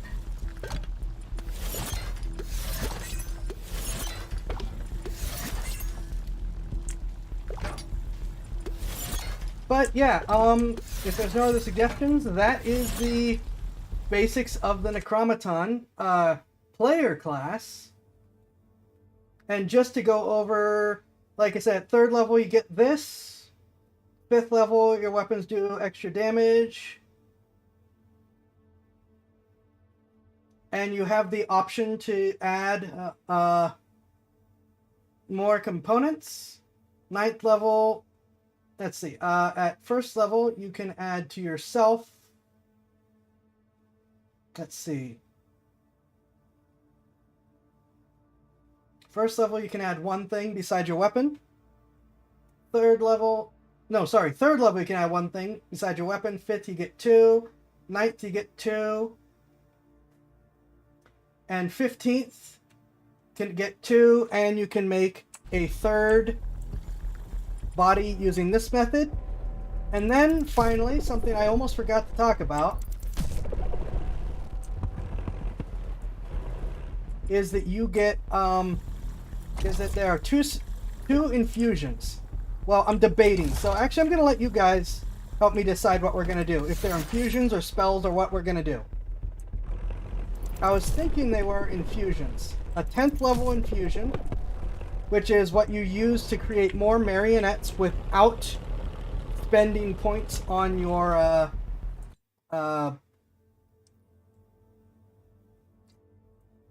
sorry, not without spending points. It allows you to create additional marionettes besides the one that you get at 3rd level. So it's like at 3rd level, if the one's destroyed, you could build another one. But you can only ever have one at a time. I just dealt with you. Go away.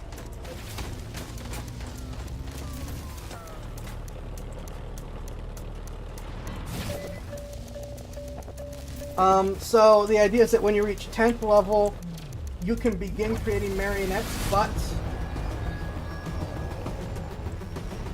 but these new marionettes cannot be used as new bodies unless you know, unless the one that is your new Necronomicon body is destroyed. Then you can pick one. And it's already built for you.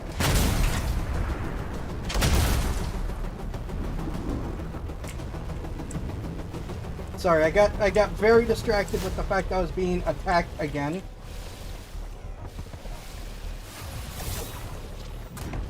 So give me a sec.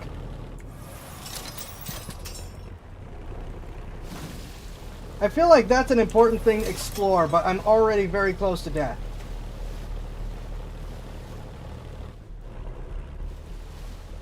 Anyways, the 10th level you get an infusion. I'm thinking an infusion. Again, I'm looking for input here. Which you build more bodies at the same cost. Ow! Thanks.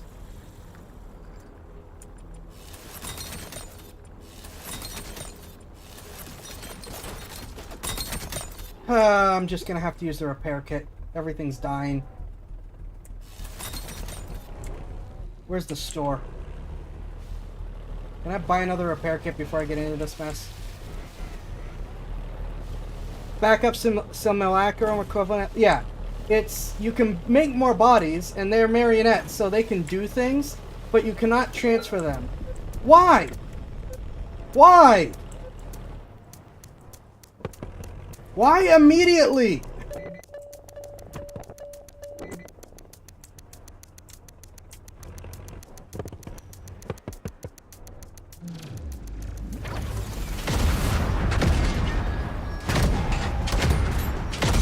What is that thing? Oh, that's just another one of the bigger things.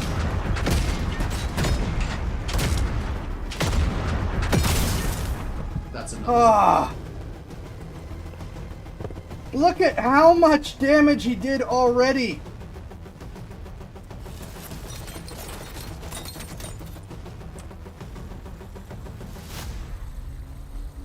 I don't know what the factor is, but oh my gosh, what the heck.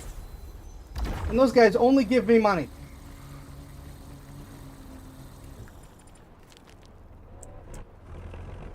Please, can I get another repair kit from you? Ammo box. Ammo box. Repair kit, thank you.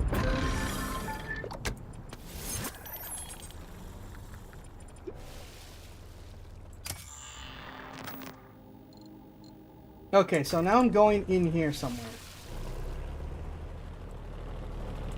But yeah, so you can create more mechanical servants, but until you end up having to destroy your first one, you can't make any more, or you can't transfer to them. You can have as many as you want. This is a much smaller arena, and I am concerned. Okay, before we start the boss fight, I'm going to finish real quick. Right now I have it set that then you get a 14th level infusion, which lets you create the soul anchors. So now you can start making bodies that you can switch through as you see fit uncapped. But, you know, besides the resource cost to make them. The question is, do you think that works with the infusions? Do you think we should switch them to spells? How do you think that should be handled? And while you debate on that,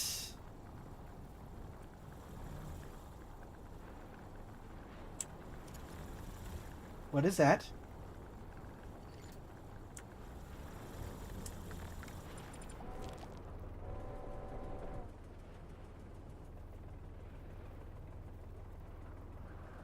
Oh, that's for the store.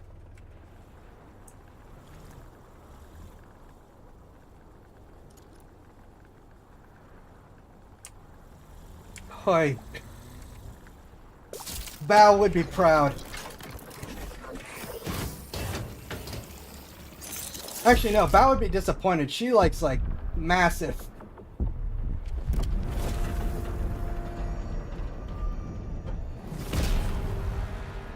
Has anyone seen her Bowberry advertisement? Holy crap. Why is it psychic? Why is it a psychic thing?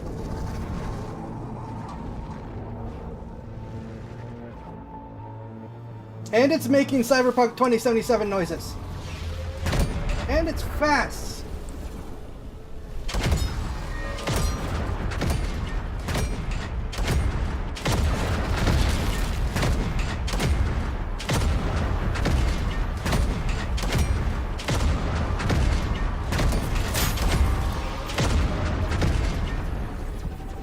And it does an enormous amount of damage.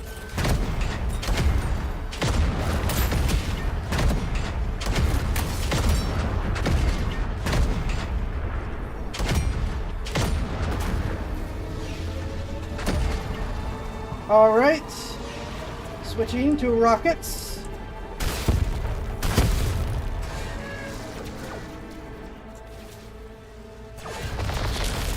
Those do a lot of damage but have very little ammo.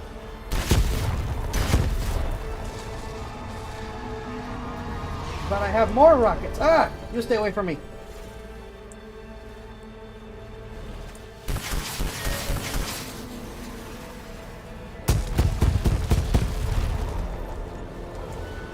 I have no choice. Ow! Repair.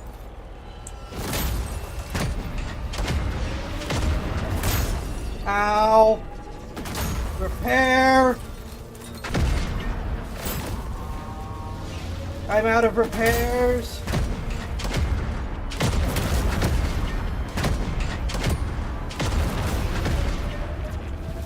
Stay away from me.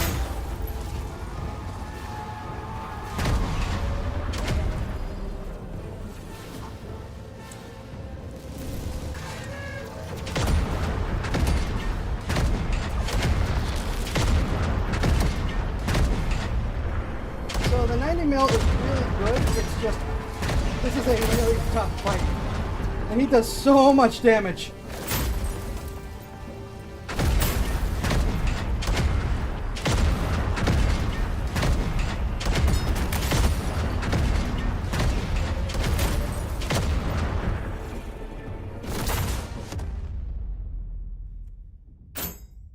Ow.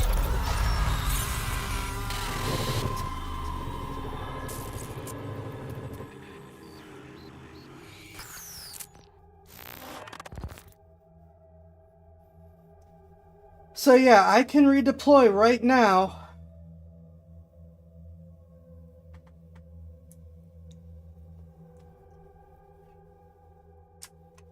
But I am somewhat less sufficiently equipped.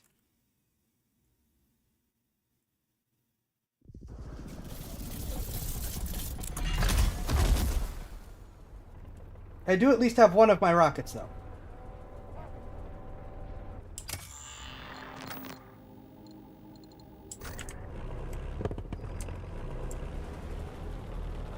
Yeah, I lost my heavier armor. I guess you could make the argument, but now I'm faster. Go away! Leave me alone. No one likes you and you smell funny.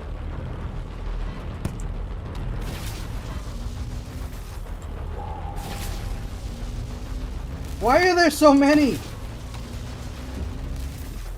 No, you do have the ability to run around the map and re-equip, but I kind of just want to get this done so I can take my short break and then switch to SoulFrame.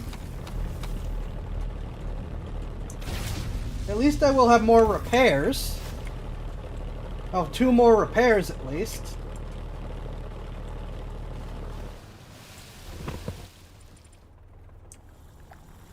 So that's a benefit. Less armor, missing the spiral rockets, which are actually really good. Limited ammo, but really good. Do you see how much damage those did?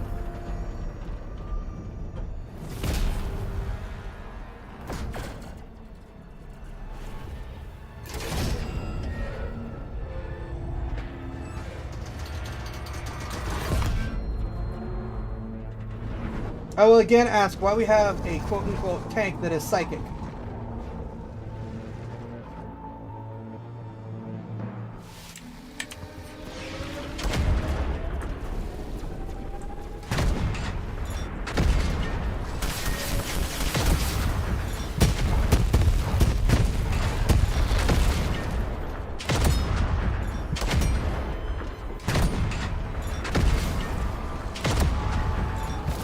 Okay, I need to not stop in this fight because, oh my gosh, I got stuck in the mud immediately.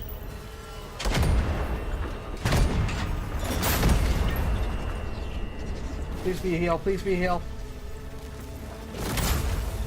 That doesn't do anything, darn it. Oh, that's my dead body. I don't know what that gets me.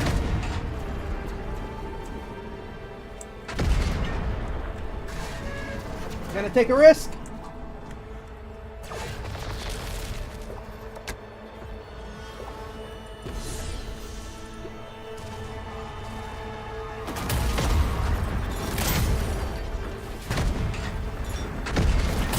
Don't want to stop him. And he's just gonna do damage anyways.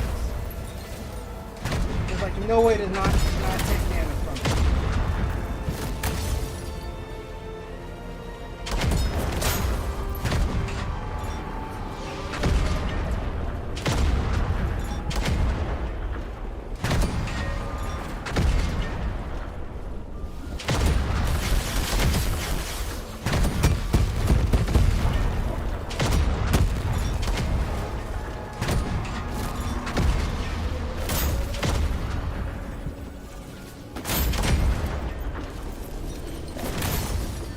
Ah!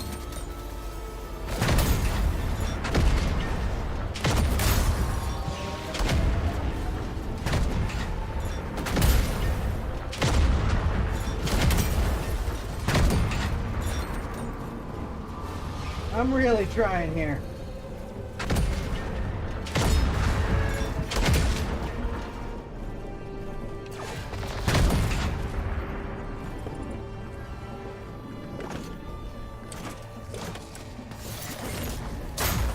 Ah! Stop it!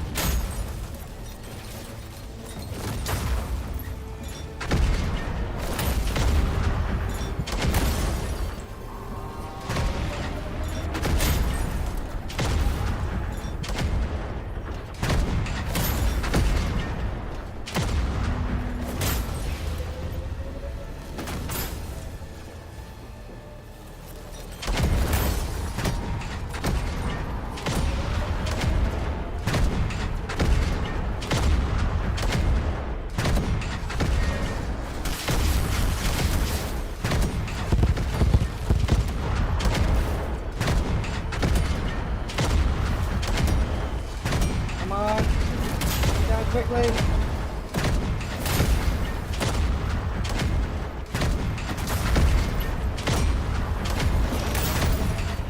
I'm out of repairs.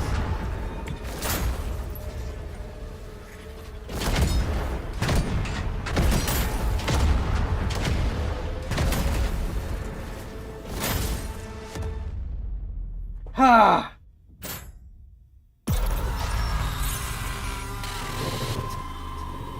Graceful reload is a skill? What?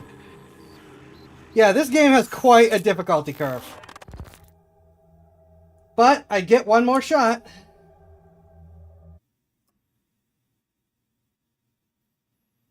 I'm gonna make a run for the store and see if I can get anything out of it.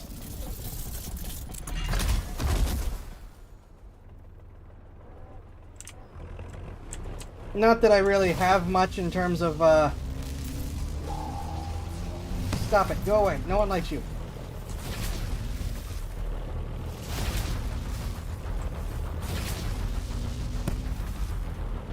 I do love the way things ricochet.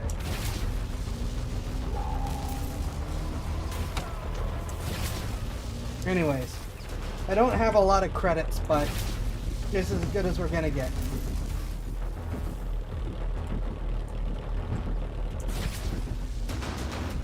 I'm probably not beating this guy. It'd be neat. It'd be nice if I could beat him. Now the green thing was where I died, wasn't it? Yeah, it's over here.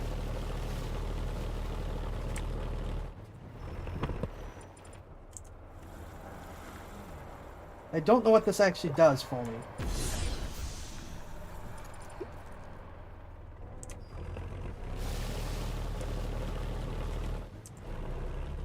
Capacity to rapidly and smoothly pop out of the tank, grab an ammo pack, and serve it. Oh. I mean, I got it pretty quick. Just not fast enough.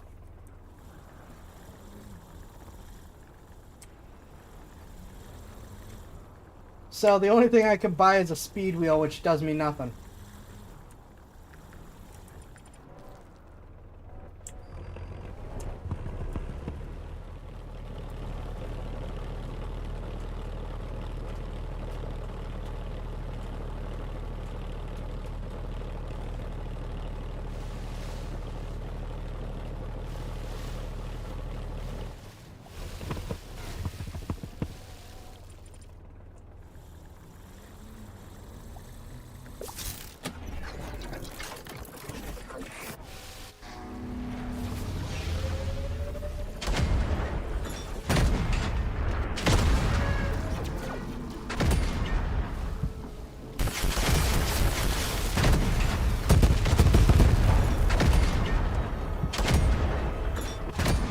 The rocket bombardment is quite good.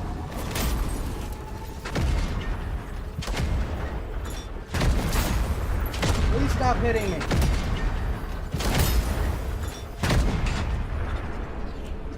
Oh. Don't do that. No! Thank you for missing. I don't know why you missed, but thank you for missing.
I'm probably screwed. Stop it!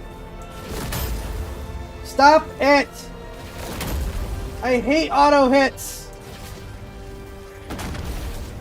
Thank you.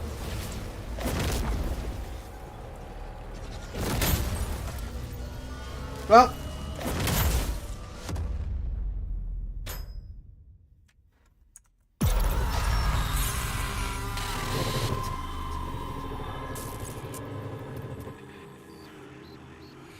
Ah.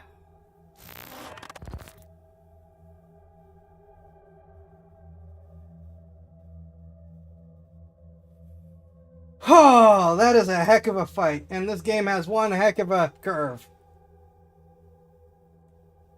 Alright.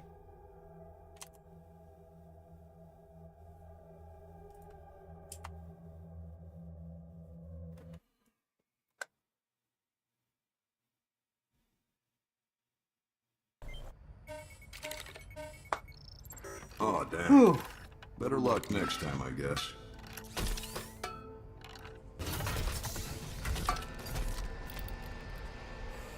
Okay, deal back good.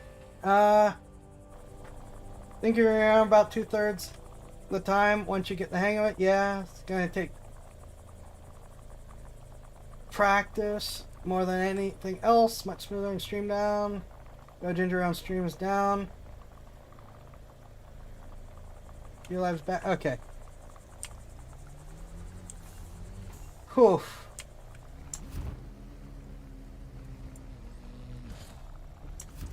So we're gonna have a quick look to see what happens. The dreaded buffering? Oh, I see it. Yeah, it's my connection. Give it a sec. I've been working on fixing You made this. it in one piece. Come on, follow me.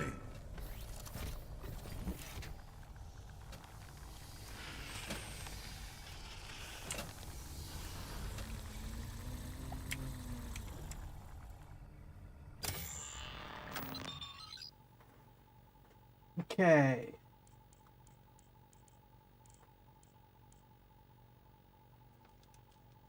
Yep, I've been working on fixing it, so yay, worked. Now,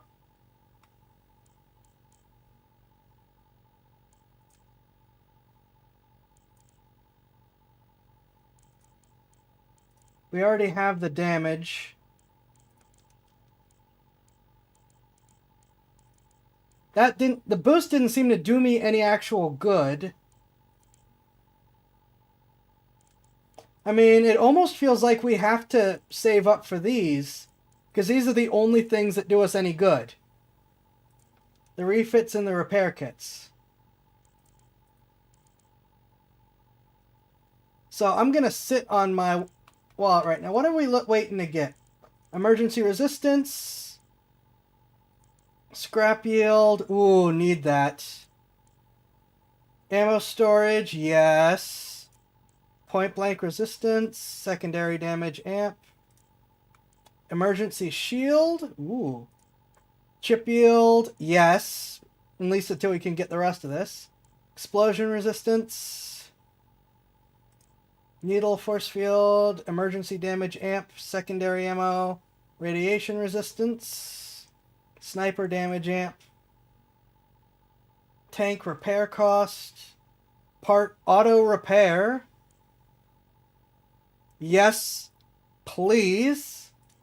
Reaper heal. Killing enemies restores your tank's health. More powerful foes heal greater. Yes, please.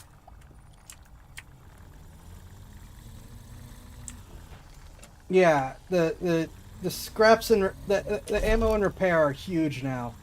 So just looking to see what we can do off of a starting load. Afterwards, we'll take a break and switch to SoulFrame. Yes, please. The 90mm is the best thing. Which leaves us with 16. I cannot get front and side armor. I can only get 2 pieces of armor.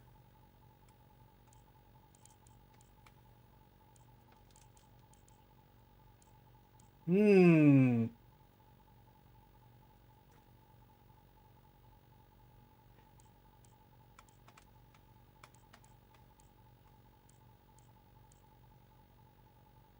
Oh my gosh. Oh my gosh. Holy crap. Now the front armor is a must.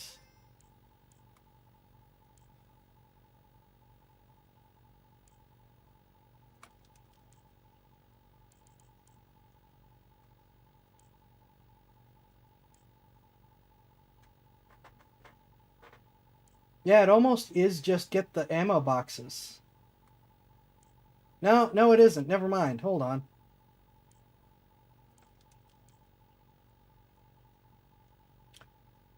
Uh...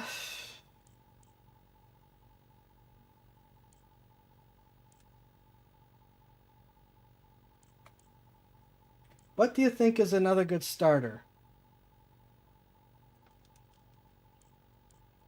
As I try to ignore what up to is up to.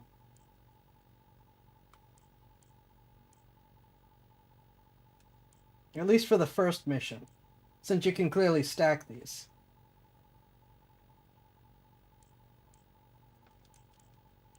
I think I am just going to get one thing of side armor to get me started at least. And, yes, a little ammo.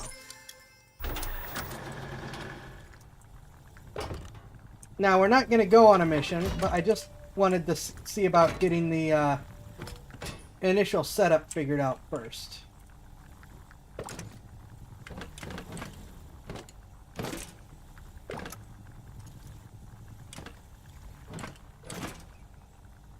Where's my side armor?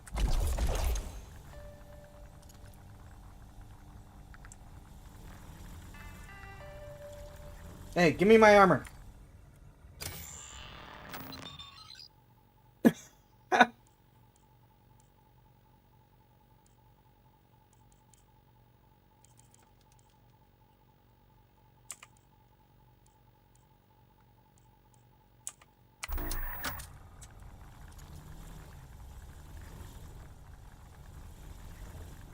Give me my armor. Oh.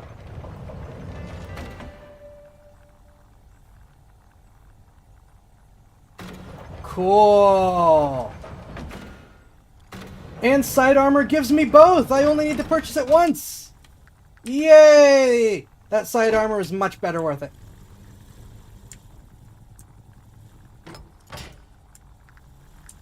Okay, the side armor is a much better deal if it gives you 2 plates. Now we're actually in a decent starting position. However, I'm taking a short break and then we're going to SoulFrame.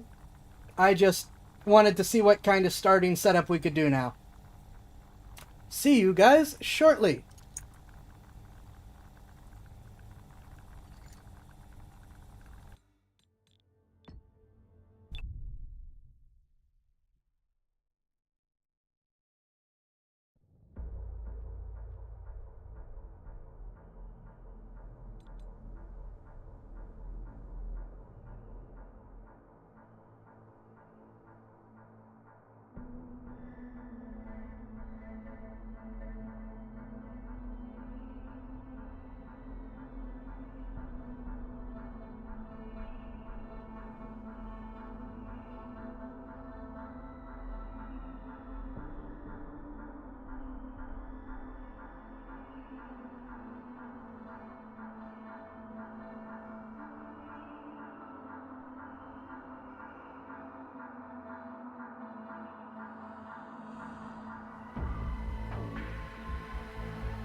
Hello. Back. Give me a sec to get started. While I do,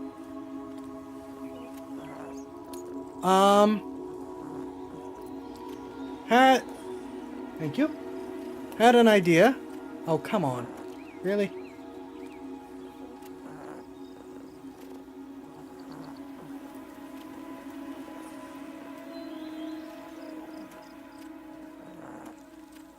Good grief, the crap people throw at me.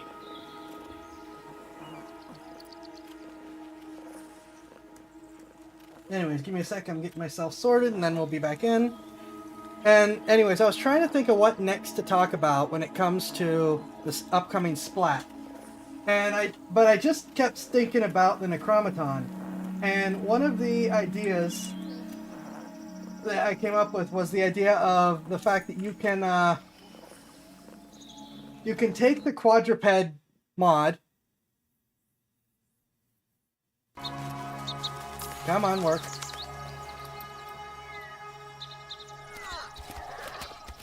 You could take the quadruped mod and then just throw a ton of points into speed and be your own mount.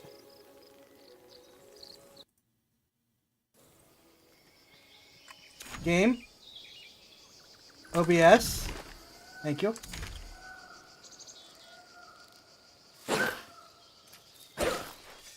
Where am I? Where did they put me?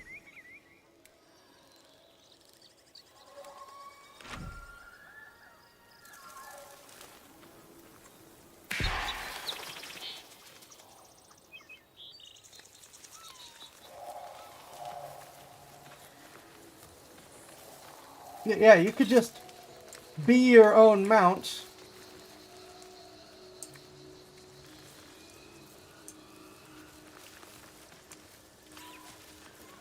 And get up to some interesting shenanigans.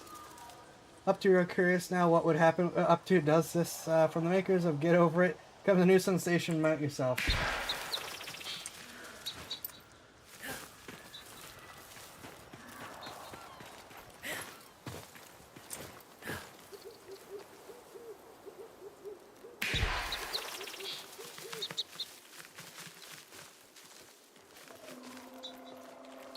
I gotta remember my controls, which I really don't. Are those enemies?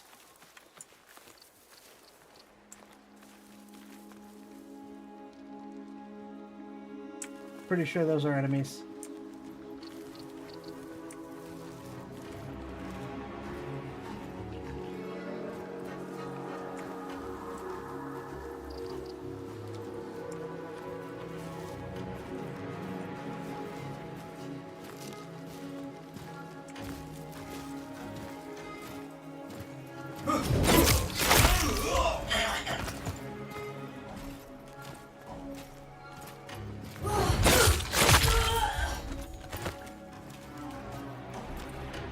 But they're not very smart enemies.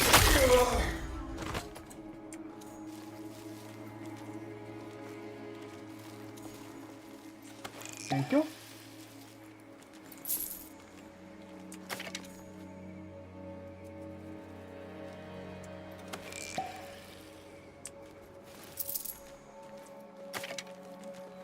Oh, there are more enemies.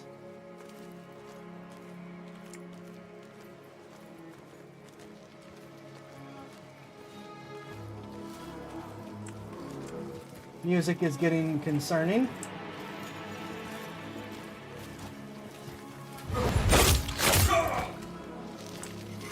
Darn it!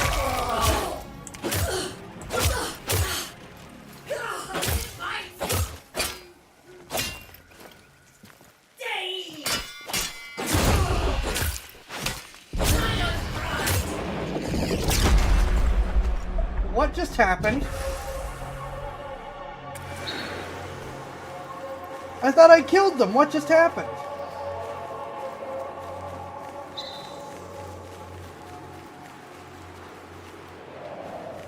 The heck was that?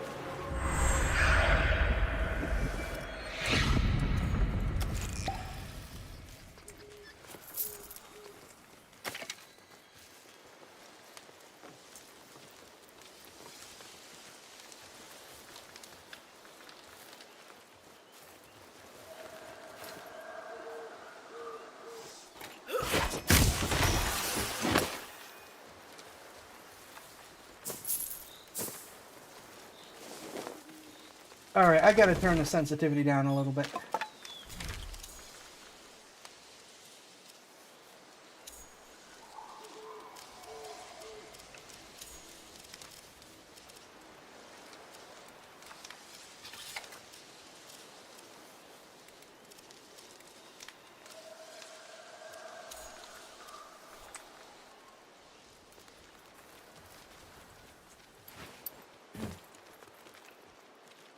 Okay, maybe the torch.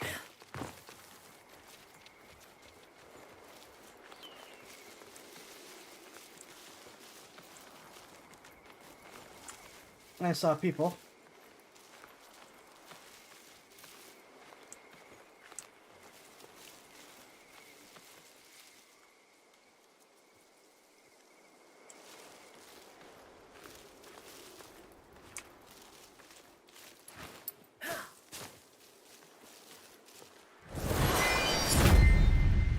What just happened?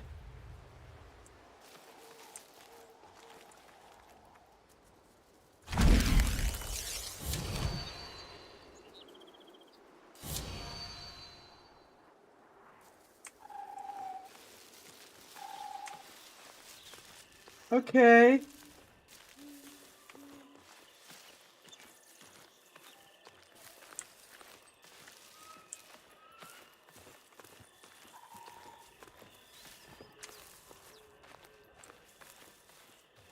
Not sure how I feel about leveling up without a reason. Okay, yep, you turn that way.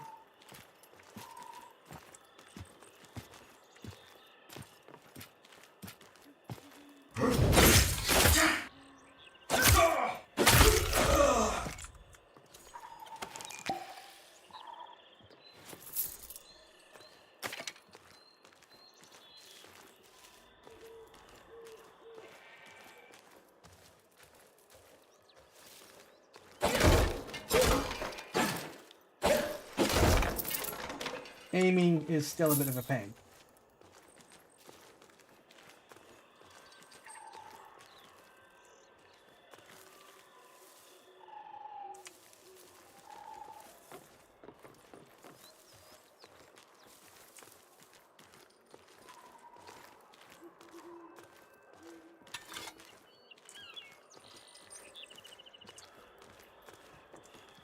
Okay, there's a guy there.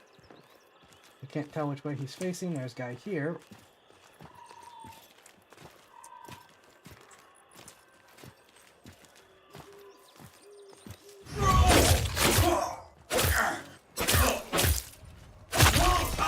I seem to be drastically out-leveled, given I can't insta-kill them. Uh-oh. More grease for the soil! Reveal yourself, Shadow!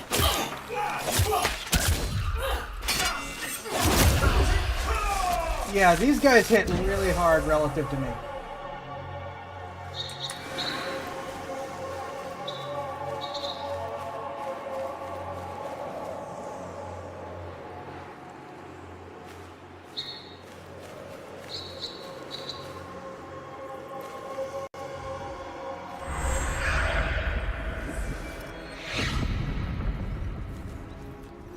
I think I need to be someplace else.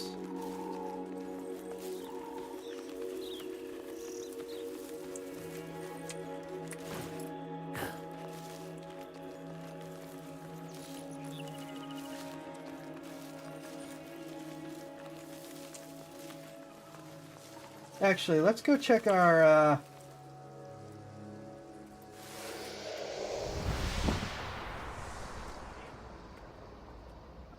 stuff here. I see up to and Rippy are fighting.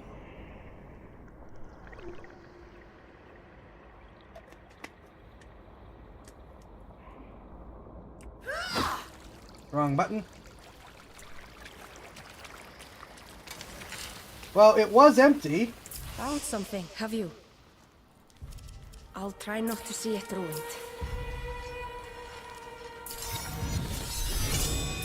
Stupid girl. Thick as slag. But... it sings. Oh my gosh.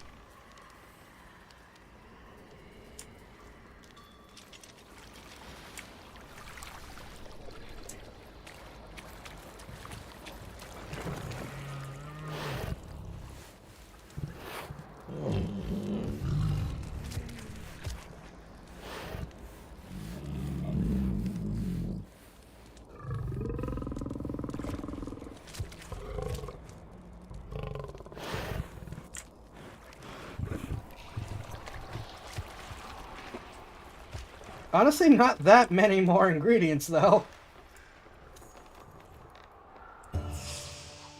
Enough! All this whispering. I cannot focus on my book. Ha! A welcome respite. Modest hamlet within the fort's walls, community of farmers built upon infertile land, though by the standards of new science, Carillion soil is too full. Gems and metals to farm, its tillers and sowers have yielded the most luscious crops upon it for an era. Going. Shoo, little mote. You've done well. Now leave the words to rest. Daxi.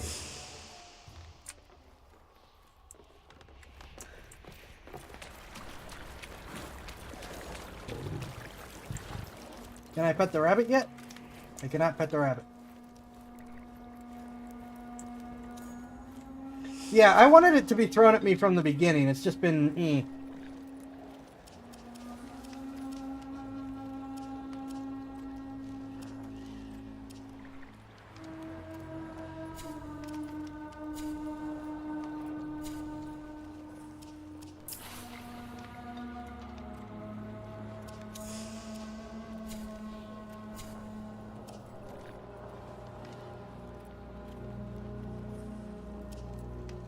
I think I'm probably gonna stick to the sword for now.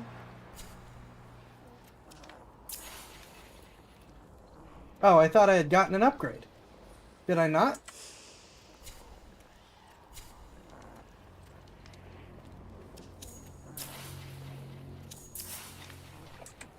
Huh. I thought I had an upgrade.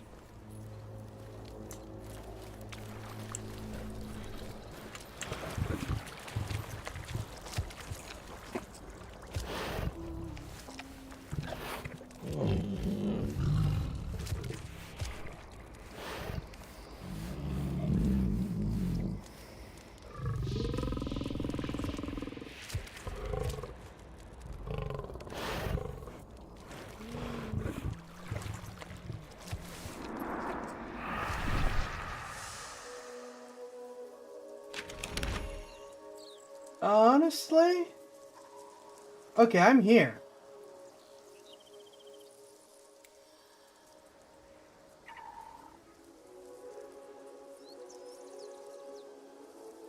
When was Soulframe last updated? I am not sure. I didn't have to do an update between last week and this week. I think here was the tower, which would make somewhere around here. No.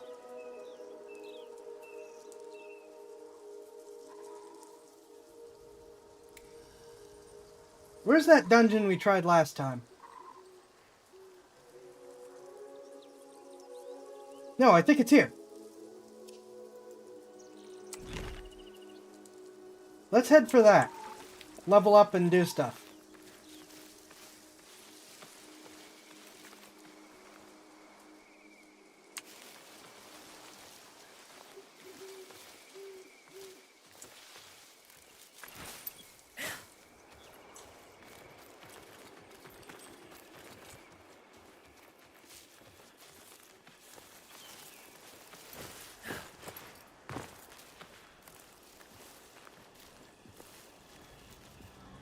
Well, I may be in trouble. How am I supposed to circumvent all this stuff? Going the other way.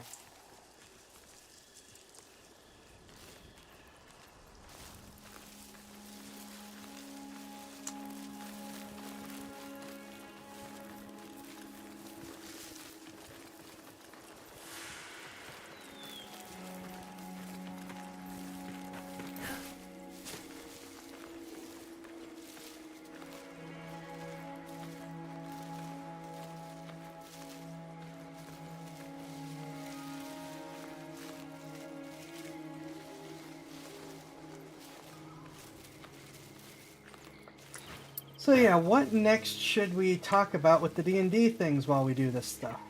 Because I think that pretty well covers the Necronomicon.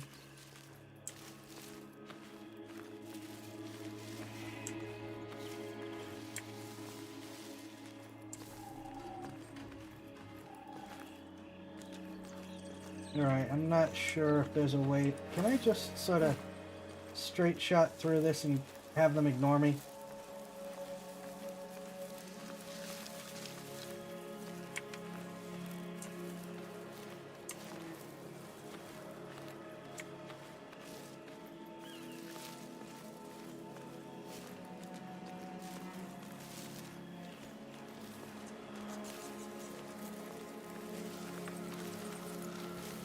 I still can't believe we have Dark Souls Warframe.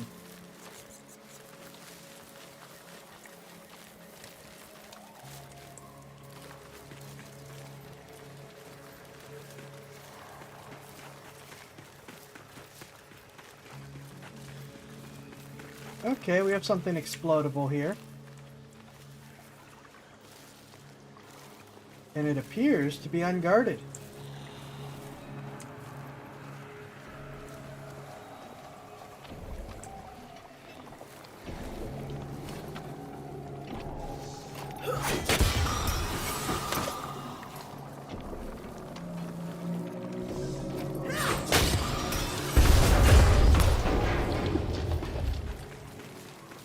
Just gonna run and hide.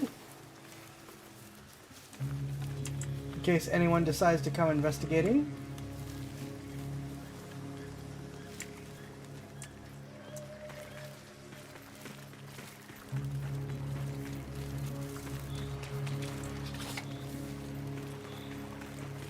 Oh, wait a minute. This is back at the village.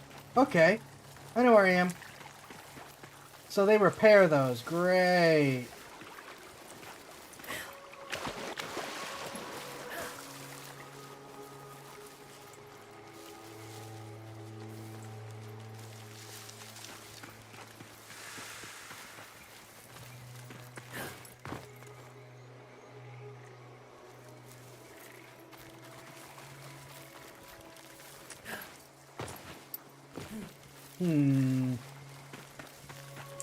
The next things that I would want to talk about are two more very large subjects, so I'm not so sure about starting into those tonight.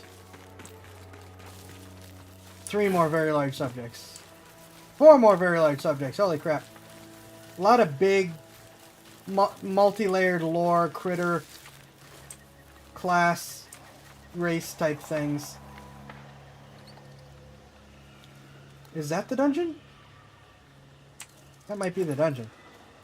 Yeah, let's kill you guys and check. Roll!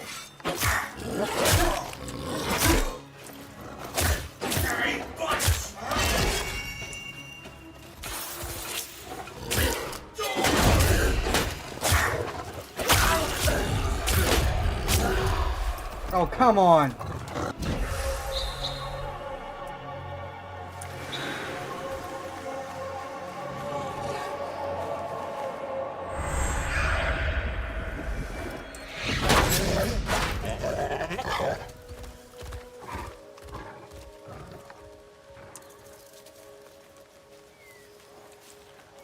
Yep, that's where we want to be.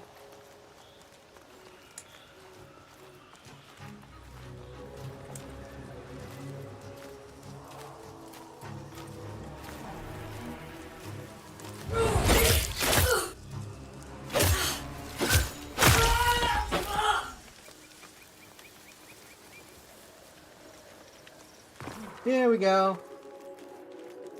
Got multi-piece by Stovepipe East.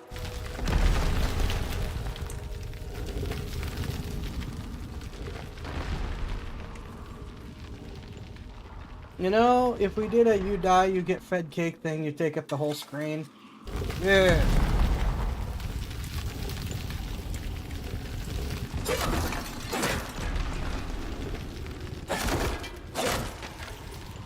I actually forget what the max is that I set for this.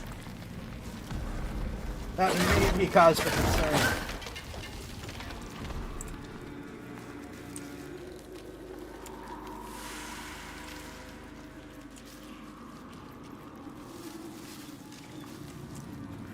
They were at one point able to go very large, but I don't remember what the max currently is.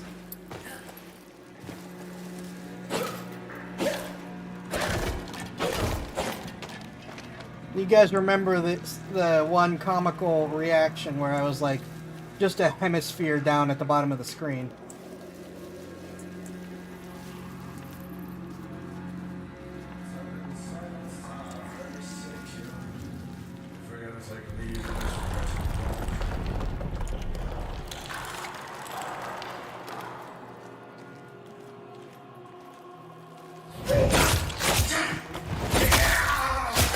Ooh.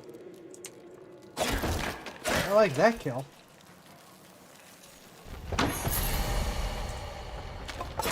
Yeah, this the one model, not this one, but I forget which one, had a lot of people throwing onto this one just for the fun of it, throwing onto this kind of size increase just for the fun of it, and it got a lot of participation, so it's like, okay, we're gonna stick with it.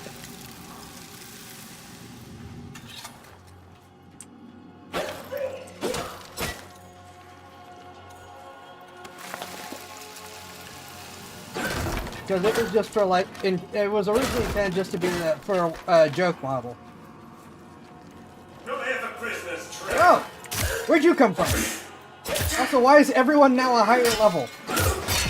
Stars. There you are. Blade, not blight. Why is everyone a higher level?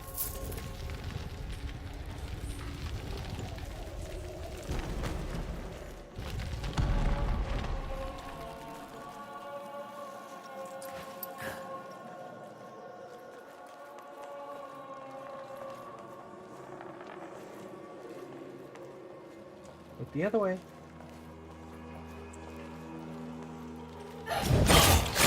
All guts first!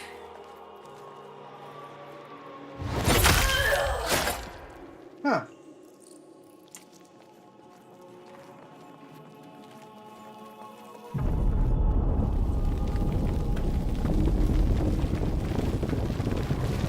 Now that ominous darkness was buried.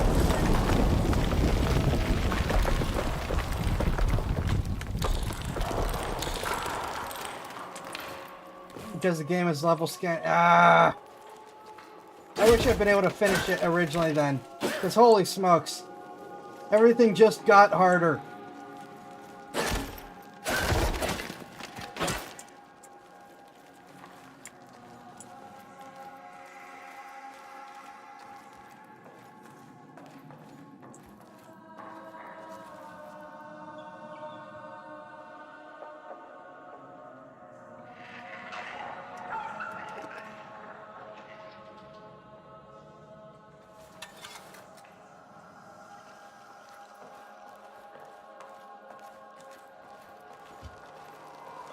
Roll! Hit that roll! Nope, I thought that was his back.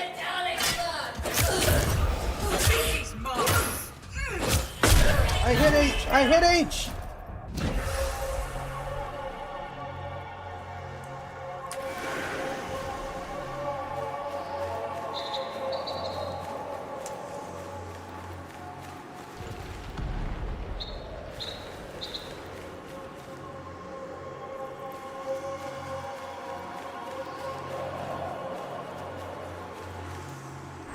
Of course, it's right on top of him.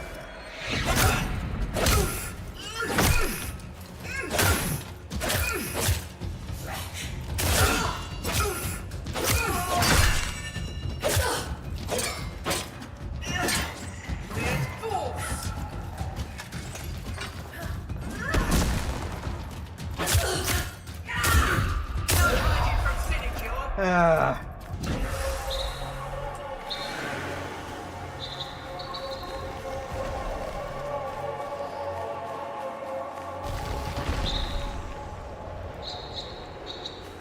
So, I guess we could just discuss some of the short little racial things quick. Which is mostly probably just going to be in them. Oh, wait.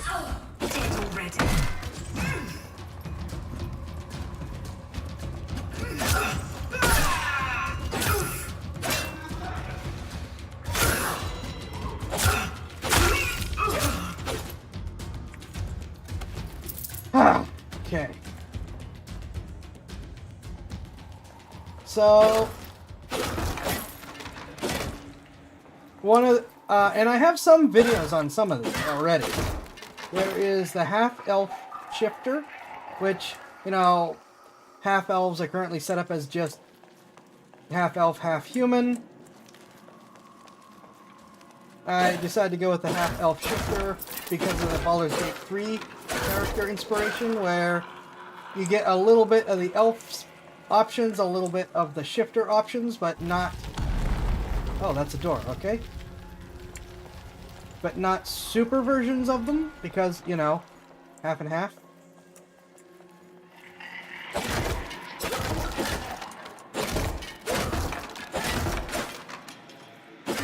There's not a lot to say about that otherwise. It's just, hey, you've got a little bit more combinations here, if you want. What is that noise?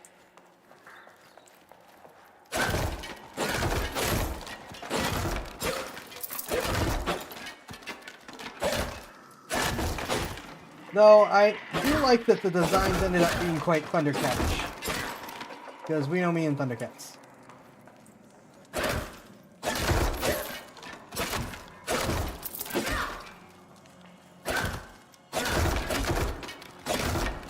But yeah, it's just pick a shifter sub-race, pick a elf sub-race, you get a little bit of abilities from both of them. Man, this place is creepy. Like, even for this game so far. This is a whole different setup. I want to go back to fighting Grenier. They were much less creepy.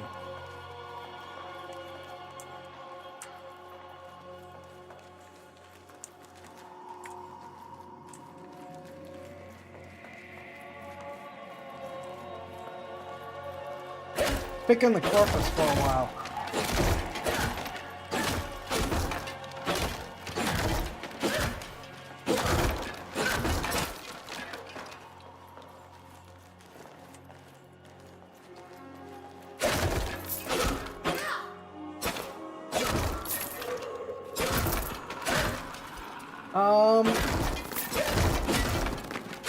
Yeah. We're gonna get... I'm putting together a ton of reborn races. So stuff that you can be transformed into during the game, or you start transforming, because we know me and transformation stuff. I love transformation stuff. Ooh! Wait, can I do that at the other ones?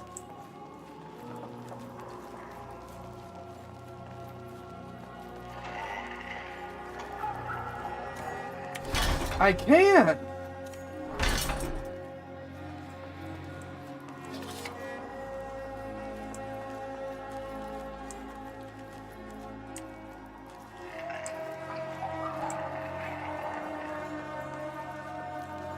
That's good to know. But what's chittering at me?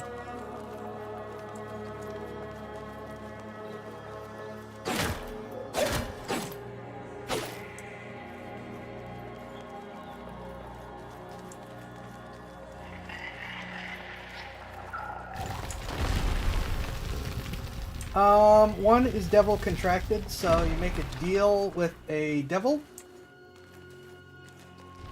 Which, that on its own is already in the game. Nice physics there. Well. Overgrown beasts, sighted from Sydney to Liverpool. 'Tis a noble thing to scourge a god of the grove.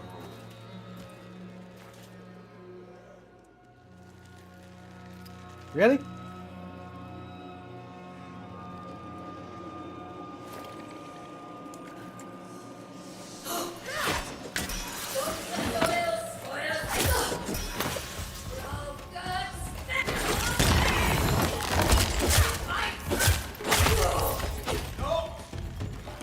Nope.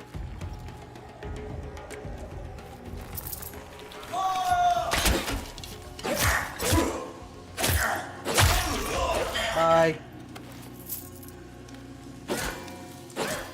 I'm gonna have to turn down the bloom.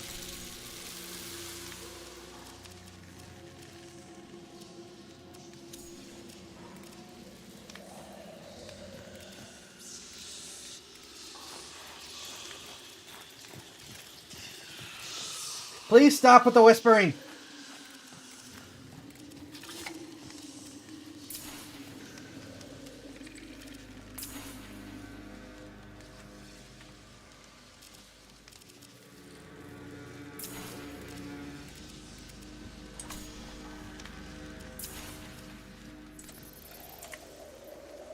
See if that makes this a little easier.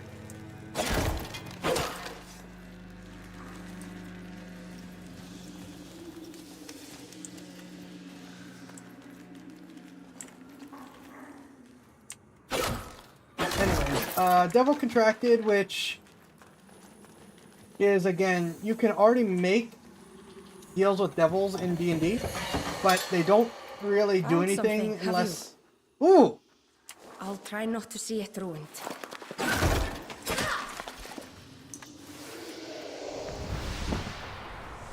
They just kind of like don't have too many effects. Really? Yes, pie fiends are a thing. Oh my god. Soon you'll see my pittance worth. Soon return to blasted earth. Okay, I think this is the max I have set right now. If you really want, I can give you more options, but holy crap.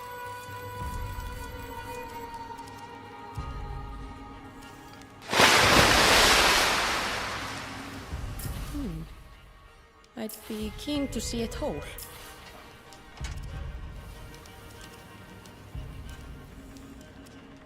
Oh, wait, do I not have... Oh.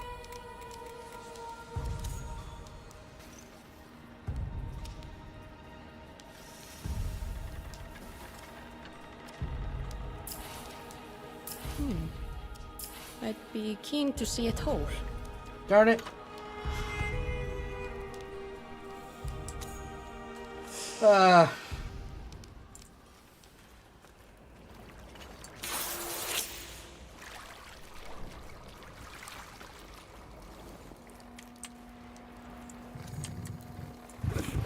We can see about it.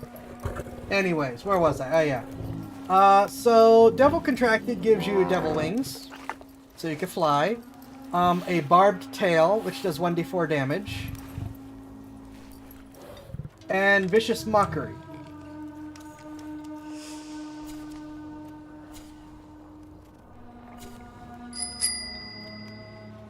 Up to no good wants you to do 10 chair squats. I could have sworn I got more. It keeps saying I get stuff and then I don't have stuff. What the heck? Good grief. Alright, give me a sec.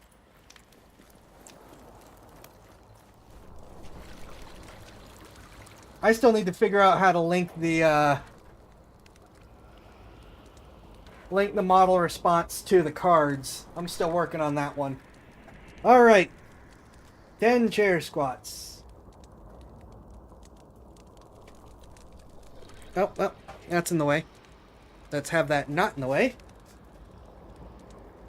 1, 2, 3, 4, 5, 6, 7, 8, 9, 10.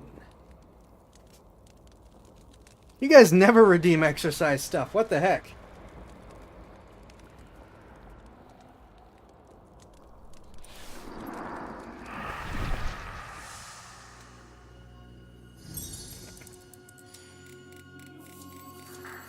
What is going on?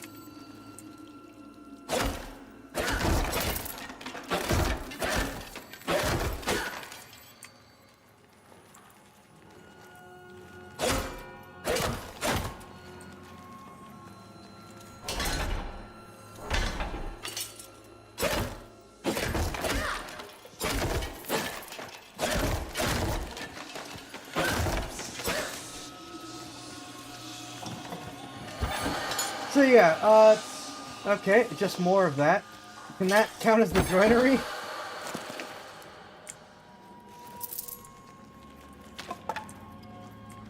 So yeah, Double Contracted I felt was thematically neat, as well as a way to be like, well, tieflings came from somewhere. Besides the someone slept with the devil option. Or a demon. Or now a Yugoloth. They're finally counting Yugoloths. Took them long enough. Yugoloths are the fun ones, too.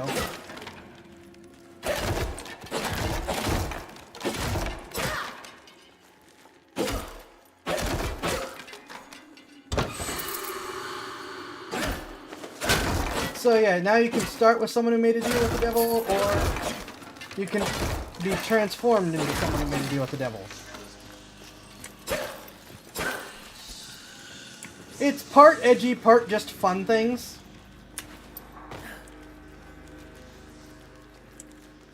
What is this way?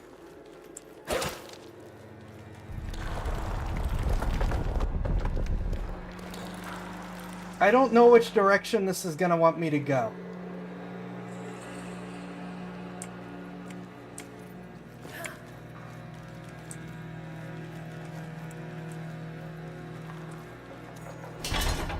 Because I know we've still got a door back. Oh, there's a whole thing here.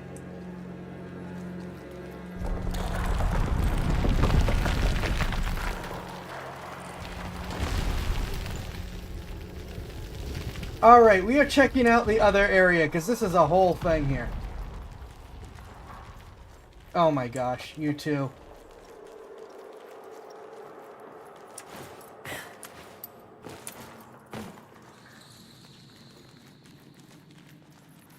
Meanwhile,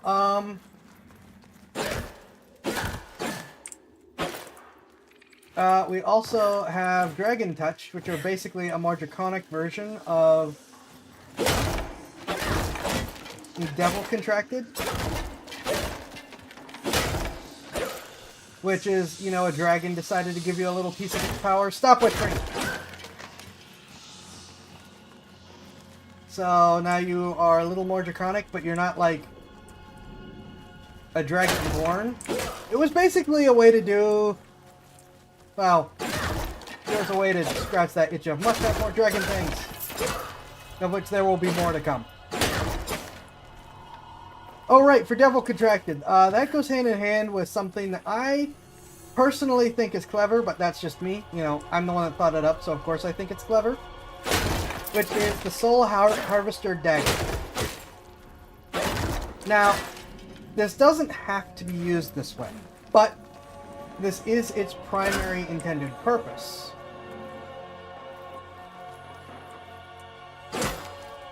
Where it's basically, okay, normally with the... We present to you his noble Sir Zai, Lord of Kaimej. Yeah, come on.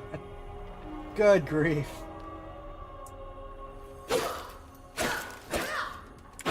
Anyways. Soul Harvester Dagger.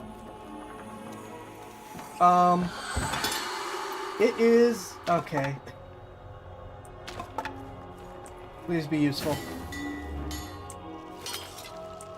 Doesn't have to be translation. Yes, you do. So, the initial conception for this, at the very least, was that when you make a deal with the devil and become Devil Contracted, or just anytime you make a deal with the devil, period, you've got it. You've now got an alternative option to find a way out of the contract or get turned into a soul coin or lemure. which are currently the two primary options. One way or another, you have sold your soul. Unless it's something super minor that they're just trying to do the give you a taste type thing. So I thought, what if there were ways to try to get around that? Or other clauses to be like, yeah, but you want souls, but it doesn't have to be my soul, right?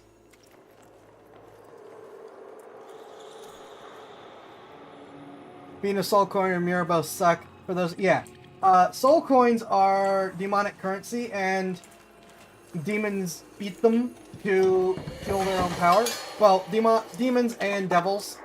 Interestingly, Yugolos don't really care.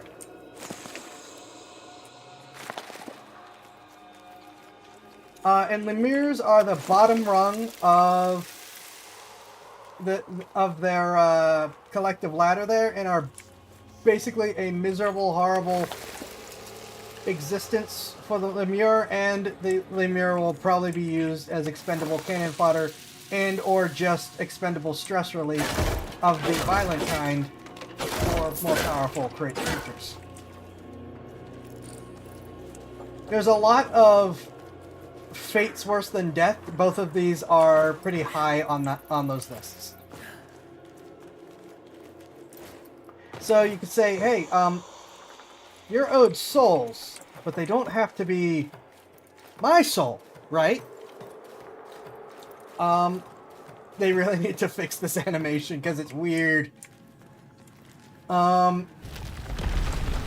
Anyways.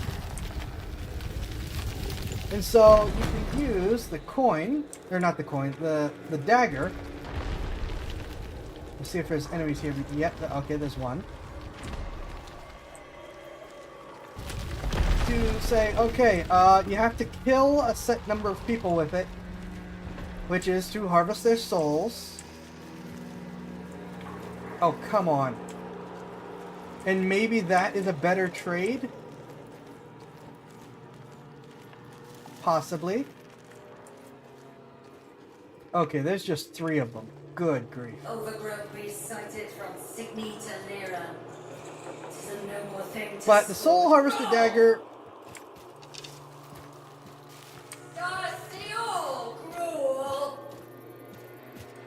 has some interesting properties.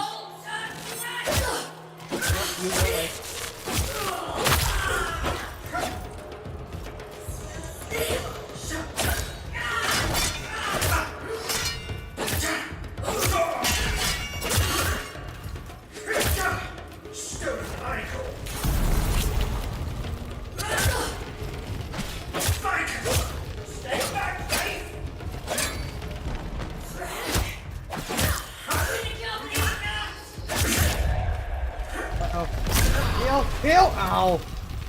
Or at least someone evil could consider a better deal. Okay, fair.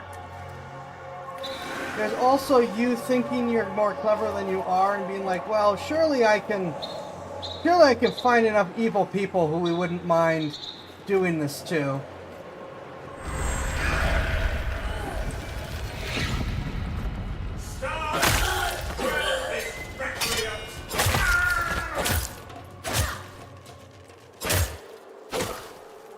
Surely I can find more evil people to condemn instead, right? But the Soul Harvester Dagger is designed to mechanically corrupt you. Not just in lore, but to actually mechanically encourage players to make kind of cruel decisions. It is a dex weapon. It's a dagger. And it can bind you as a packed weapon, so you don't need to worry about losing it. You can magically send it away and have it come back and throw it and bring it back to your hand, all that fun kind of stuff. Yeah, they were both one hit from death when that happened. I thought I could get away with that, and I didn't. That's very Dark Souls. Anyways. But it only does 1d4 damage. And you cannot modify it. Not with your proficiency, not with your strength, not with your dex. It will only ever do 1d4 damage ever. This starts to be a problem. Because that's not a lot of damage. And you can't combine it with things like sneak attack. It will just do 1d4 damage.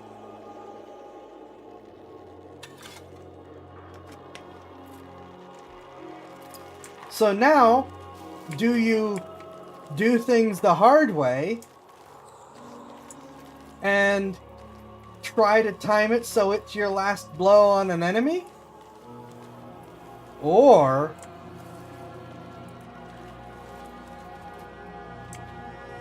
unless you coup de grace, yeah. But or do you knock out enemies?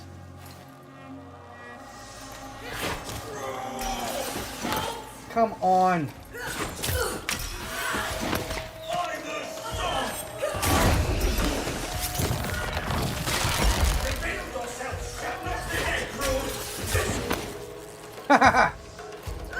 I like that it does damage coming back.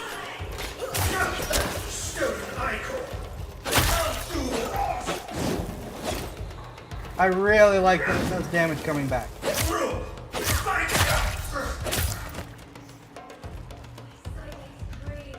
Anyways, or do you knock people out, capture them, and then, in a safe, controlled way, kill them with the dagger? But isn't that starting to feel a bit evil? Killing...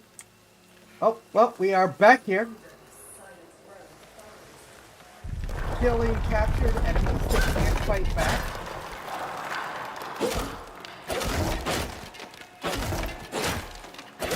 That seems a bit dark, don't you think?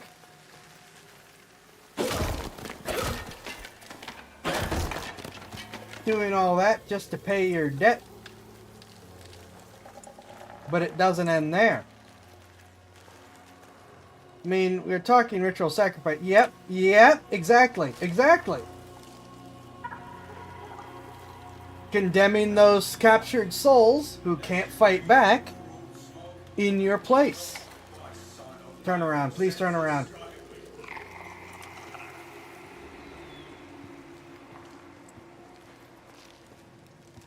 Right, I can kick in doors. I need to remember that.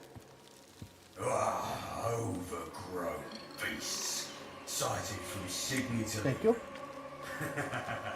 'Tis a noble thing to scourge a god of the gruel.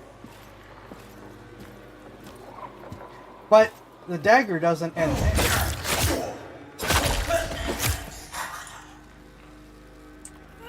Because you can have it and not owe a debt. It still has the same mechanics. But now... Oh, you're there. Okay.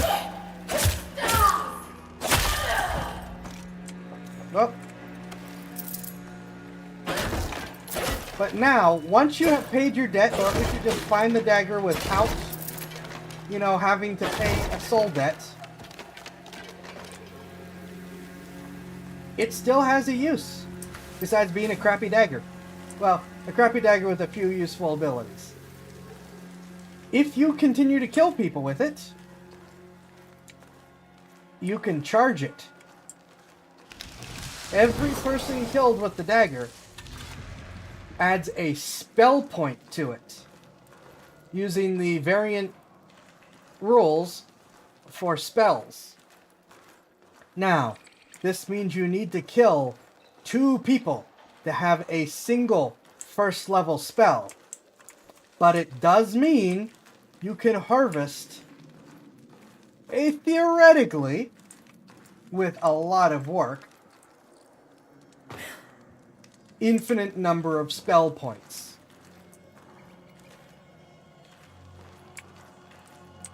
But again, it takes a lot of people to get a few spell points, or to get a few spell slots. A minimum of 2 for a single first level spell. And they don't recharge. You gotta keep killing people for it. So, you know, it is tempting you to act in very evil ways, even if you are a good character, nominally at least, in order to get a legitimate benefit. Because, I mean, free spells are free spells. Assuming you're able to use spells. If you can't use spells, this is kind of a moot point. But anyone who can use even a little spells, and a lot of fighters and other martials still, you know, like, pick a race that gives them a spell or two and stuff. So, it's not out of the question that this could be useful to just about anybody.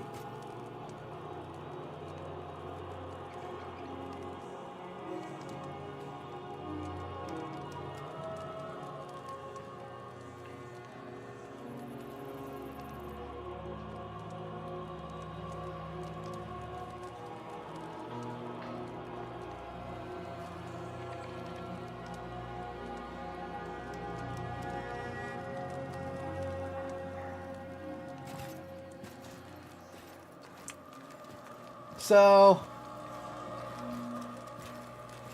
No. Hurry.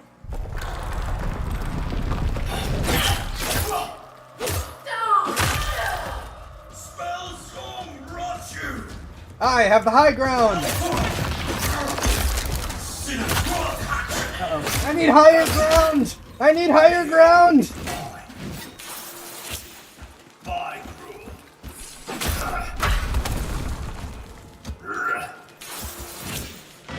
Higher ground! Higher ground!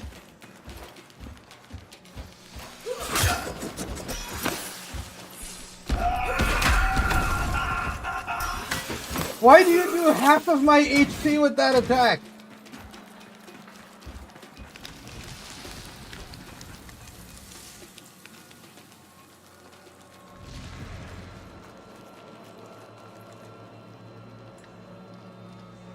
Forget about me, forget about me!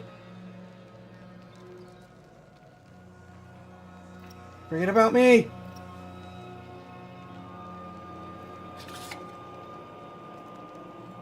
So yeah, it's a dagger that has some significant uses, but actively encourages you to play in a way that is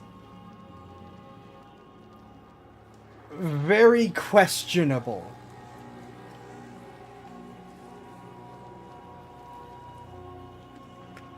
And I'm quite pleased that I managed to do that, because I always want stuff to be mechanically relevant.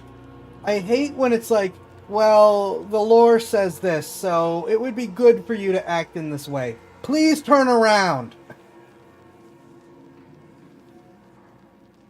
I always want anything that I'm doing to be mechanically relevant for that gameplay and story integration.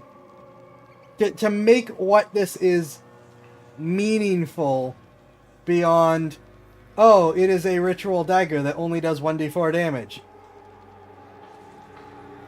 And you need to do this because story says so. You know? I am begging you.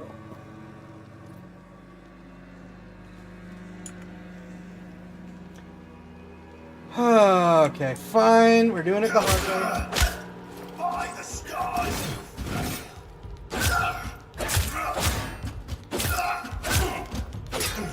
As predicted.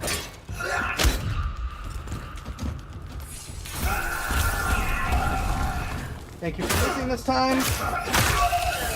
Oh my gosh.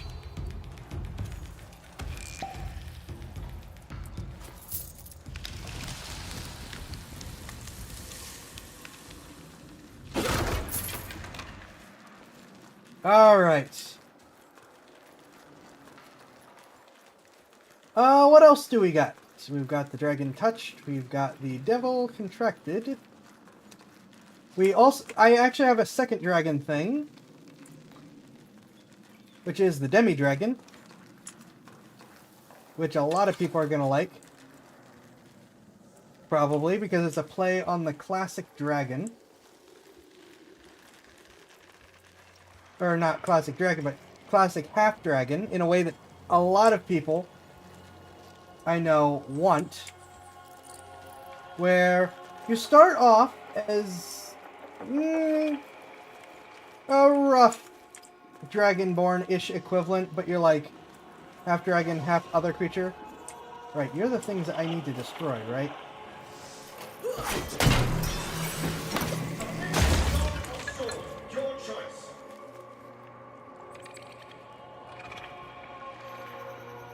I could just hide here and wait for you to come out and assassinate you.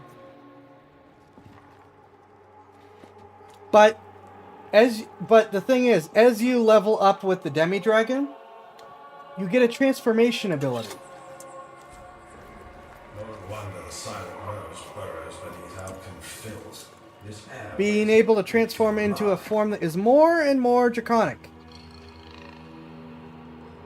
With natural weapons and a breath attack. And of course, based on picking a color and or metal.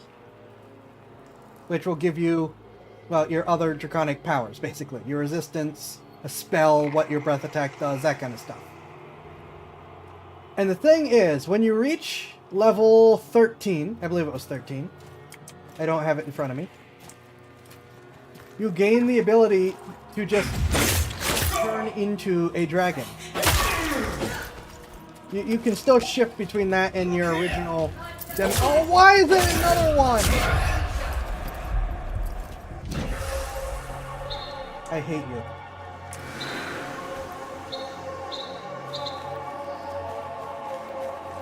Anyways, so you can shift between these two things. At will. Oh, why do you...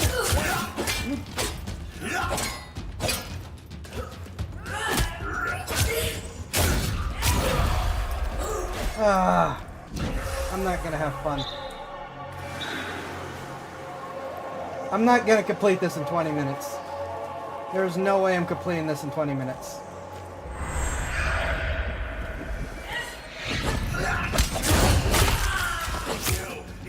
Go away! No one likes you and you smell funny.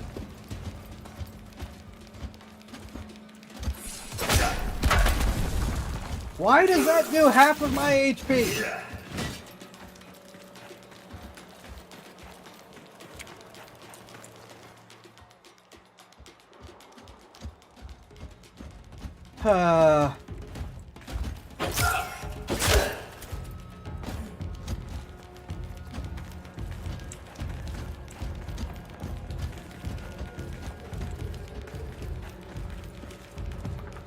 Don't see me, don't see me, don't see me. So while we wait to see if he's gonna murder me or not. Yeah, I'm pretty sure it's 13 for the level where your true form becomes a dragon. It is a young dragon. It's not an adult dragon. And that's important. Because the highest CR that you can be is actually 10 as this dragon equivalent. So, and your stats don't change. You are, for all intents and purposes, a true dragon, having grown into your power, but you do not get the stat line or the other powers of being a dragon. Well, you've already got most of the powers anyways. It's just, you know, not straight from the block. Oh my gosh, yes, thank you. I hate you guys. So I figured that that's a way to give players something that a lot of players ask for all the time. I'm going to play as a dragon. Without doing it in a way that actually, you know, like breaks the game mechanics or anything. As well as forces you to earn it. You know? Unless you're playing in a game that starts at really high level, you're going to have to do some work to earn becoming a dragon.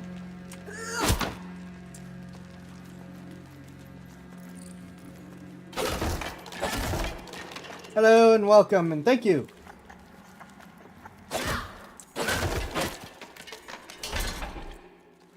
Yeah, I figured that was a nice mix of get the thrill of being a dragon. Don't actually outpace your fellow players by being a dragon.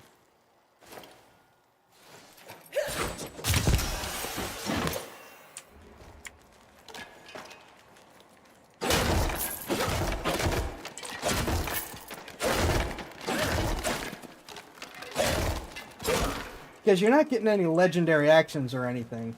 Your natural form is a young dragon, and you have your breath attack and your claws, or you can shift into, back to your original form for doing humanoid things.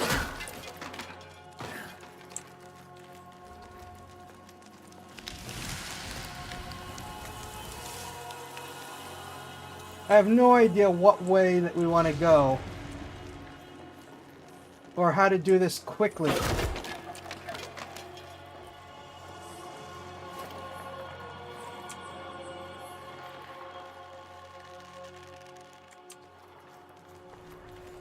Because there's so much.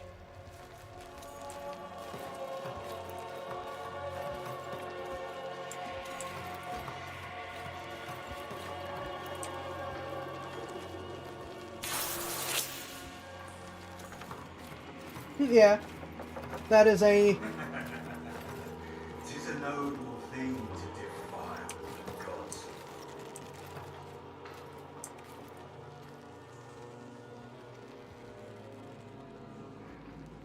Okay. There's guy there. Oh, I eat those green bloods. Such power they waste on us. Thinking shots. There's guy here. More grease for the soil. Nor, of course, screams out an attack.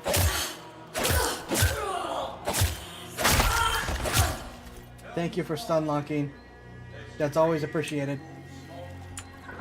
There's someone else here, and I bet it's one of the deer heads.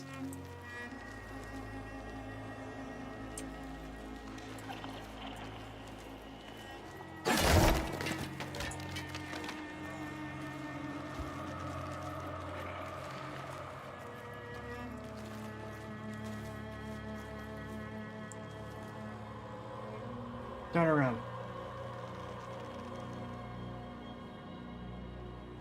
Turn around.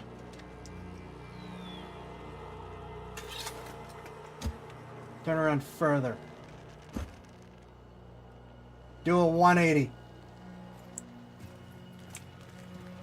Oh! It cannot flee far.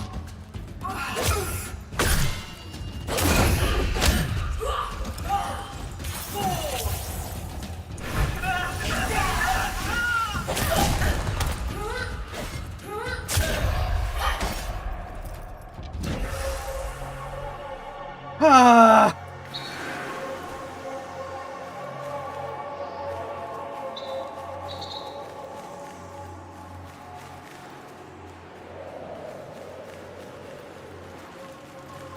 Of course they're standing on my body. Thank you. Wait, why are there three? Stolen icon. Down, roll. Impossible. Oh!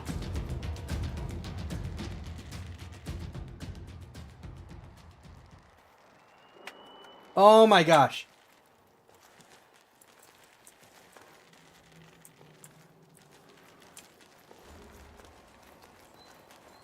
Holy crap. Are we done, or is someone else gonna cave my head in?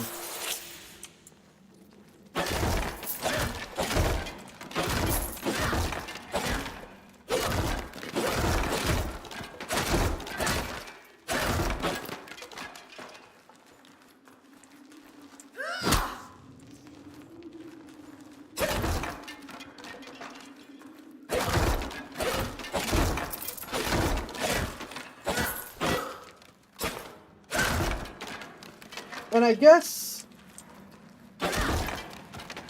we have one more race that doesn't involve going into a whole long spiel.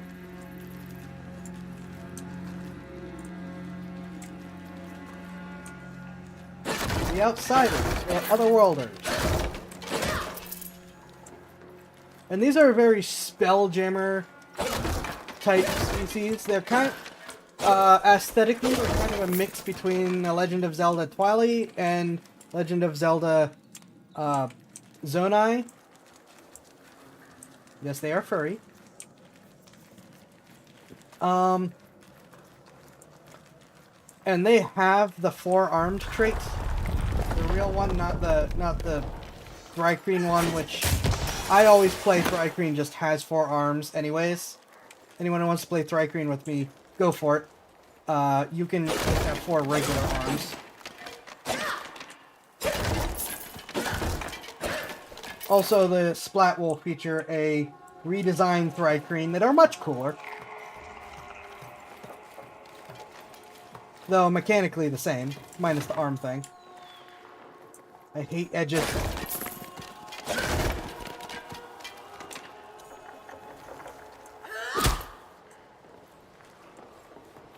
Anyways, the outsiders are intended to be from a world where the impossible has occurred. According to Spelljammer lore, crystal spheres are impenetrable and unbreakable. These are the little spheres, little, that contain the worlds and the moons of each realm / region / setting. Hello, welcome. And the crystal spheres are indestructible. The gods can't break them, primordials can't break them, no one can break them. But the impossible happened with the outsiders. Their crystal sphere was shattered. Supposedly. It could also have just become uninhabitable, but no one really knows because no one knows where it is. And they're not saying. Though, most of them also probably don't know anymore either. But, whatever happened, they had to leave. Alright, I'm back here. I'm gonna go down this time. They left, they had to leave and go. And now they are just unnaturally, they're just an unnatural force wherever they are. Even when they're not hostile or negative or anything, they are just, they give everyone around them the willies, basically. And, being four-armed and four-eyed, even if they are fluffy instead of insectoid, that can be a pretty decent reason to have the willies when you encounter them. And so, besides the four-armed, they also have some magic. 2 cantrips and a first-level spell. Which a lot of races give you a cantrip, a first-level spell, and a second-level spell. But their spells are special. So, one of their cantrips is Vicious Mockery. Which, in lore, is them speaking their natural language, basically. Whatever it is, it just disturbs people. Can I get something other than the kilt, please?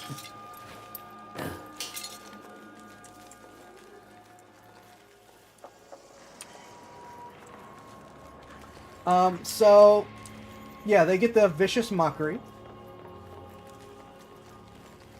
And then they also get Friends and Charm Person. But these are special versions of these spells. The normal version of Friends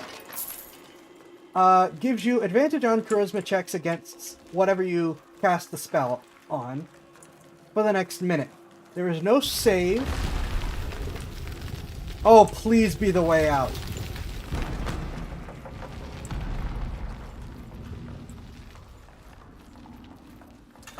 There is no save. There is no getting out of it. Just for the next minute, your target, you have advantage on charisma checks against them. But they will immediately turn hostile the moment the spell ends. They will just immediately attack you and be hostile and hate you, and there's nothing you can do about it. Which, there's no range listed, you just pick something. So if you really want to end your character for a campaign, you could just use Friends on like a god or a devil or something. Even though, you know, you're not anywhere near them. And then after 60 seconds, you're going to get struck by a lightning bolt, and that'll be the end of it. Which I think is pretty funny.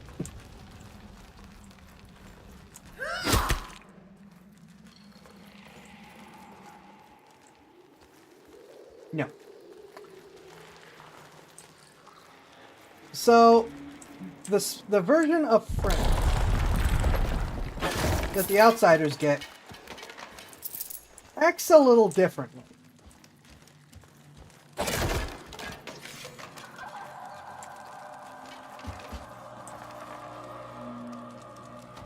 I see you! Oh!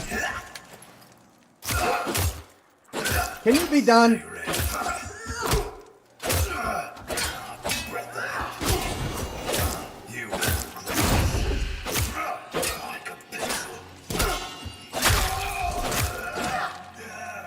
You are significantly less miserable to fight.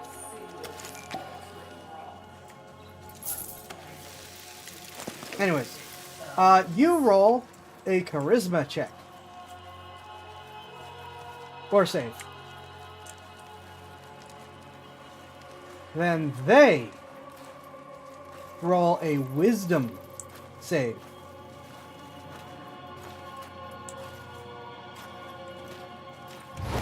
If you succeed and beat them, you get friends off on them, and they will not turn hostile to you at the end. They don't know you did anything. They just had a really good feeling about you. If you fail, they will know that you attempted to cast a spell on them. Or attempted to cast a spell.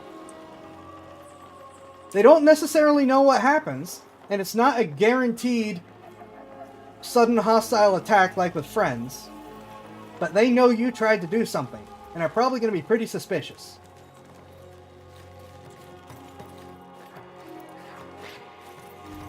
When you're a more stocky assassin in Assassin's Creed. Yeah, I have done more sneak attacks than your average Assassin's Creed at this point. I was just here.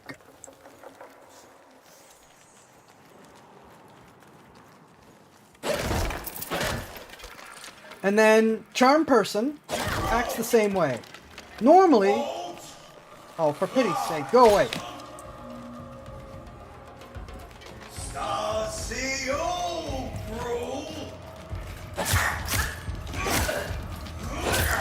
Why is everyone... Why are there so many of you... Oh, wait, can I get someone off the edge? No, I cannot. The answer is no, I cannot.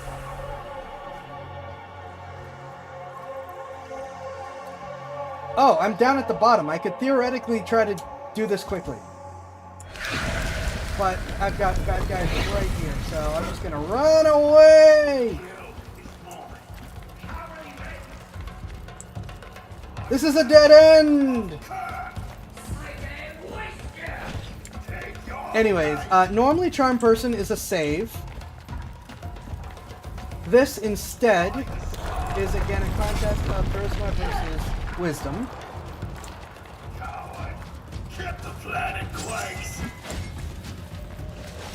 This is not where I'm supposed to go. Darn it!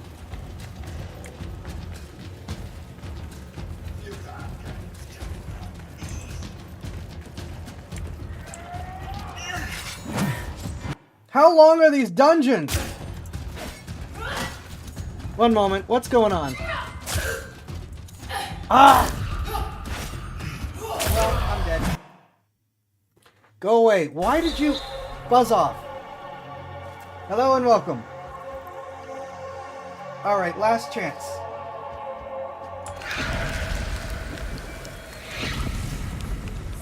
And then we're just going to give up on this dungeon again. Anyways.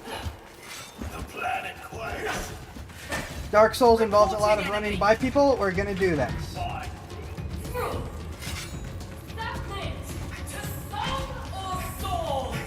Well, I'm probably screwed.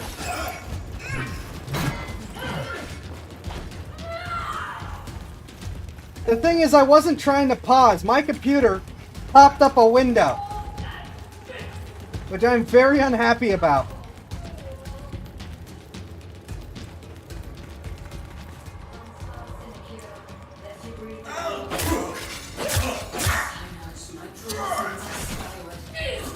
There's so many.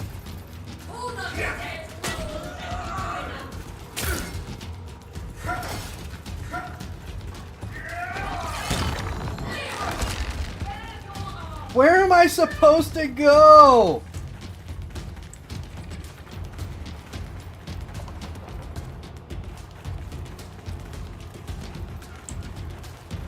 I thought I had to head for the bottom. We're gonna try heading for the top this time.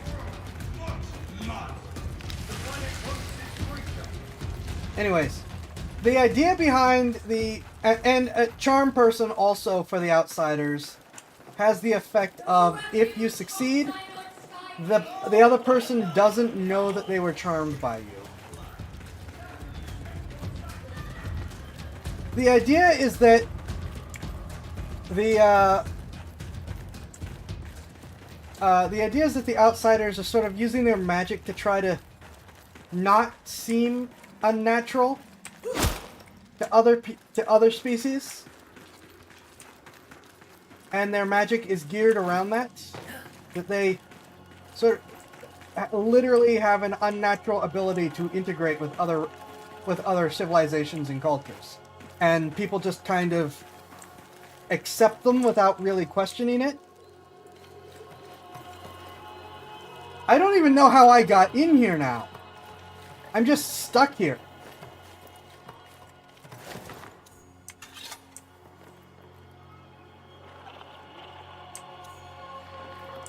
So you know, it's not necessarily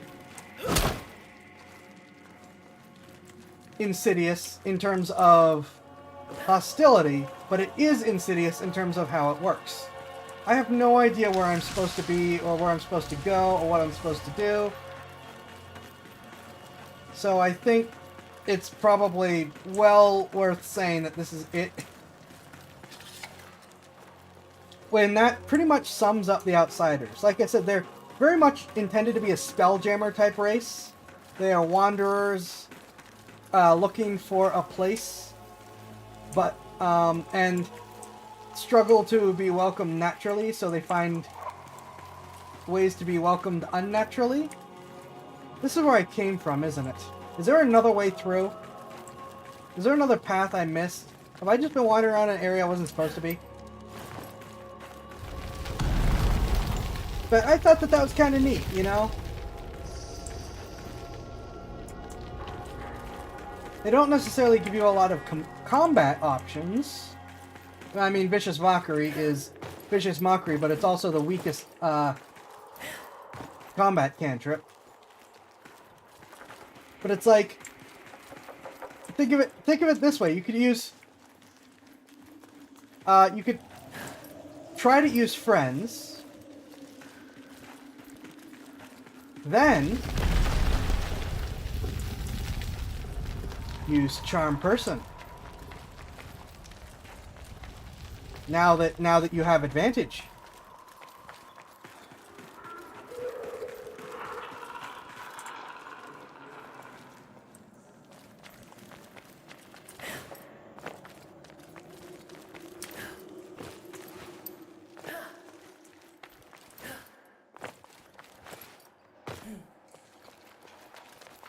I think I'm just heading out the back. Yeah, this is just the way we came in. But I don't have any other things to do, so I'm going this way quick. If there's a path I missed back here, I'm going to be very unhappy.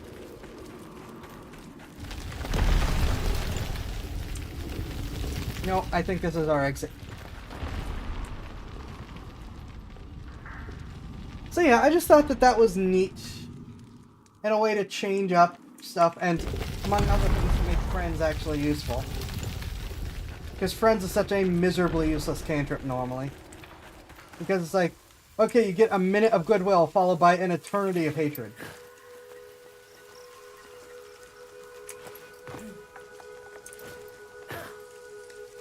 Darn it. So yeah, those are just some run-throughs of some of the new races that are coming in. Like I said, redesigned Thrycreen and just a better arms option. I think I fixed the Simic evolution stuff, which that's a bit of a whole thing, so I'm not going to get into it. But that's another thing that's coming in, is fixed Simic evolution, because the current one is like, why would you pick these?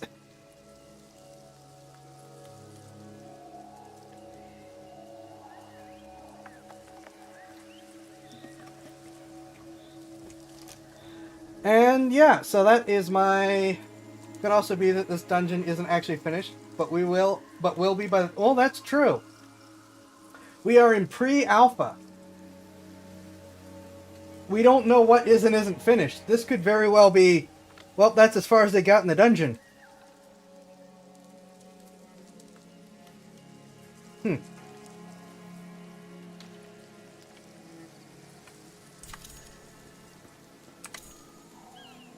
I wonder what'll happen if I do this.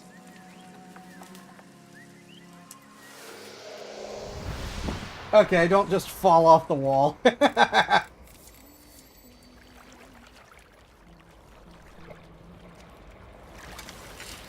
thought it'd be real funny if I just fell off the wall. Alright, gonna wait for all this stuff to go, and then we're gonna check these things. And then that'll be it for tonight. So yeah, and this is just some of the stuff going into the splat. We have Yugoloths, because even though D&D's finally acknowledging them, they haven't done anything with them besides Chthonic Tieflings. We've got some Fae stuff, we got some Aberration stuff, got a ton of new subclasses. There's a lot more to get to. Found something, have you? Alright, can I'll try not to see it through it. Do I have a joinery? I do not have a joinery.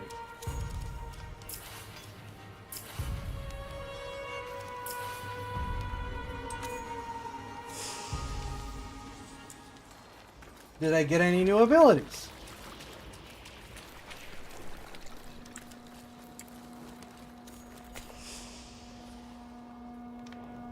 Nothing in virtues.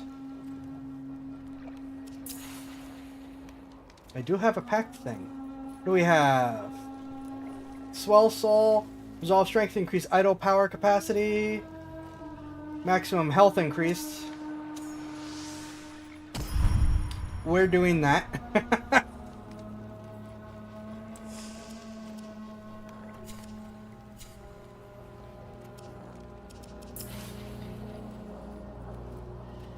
Nothing there.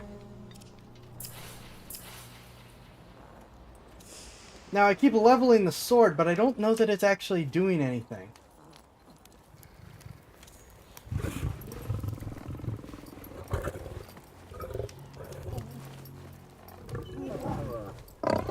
Yeah, we're gonna have a lot more D&D things going into the splats. I will just sort of ramble about, maybe get some more input on. Oh, something to start thinking about for Friday. I meant to do it tonight and then I kind of forgot. So,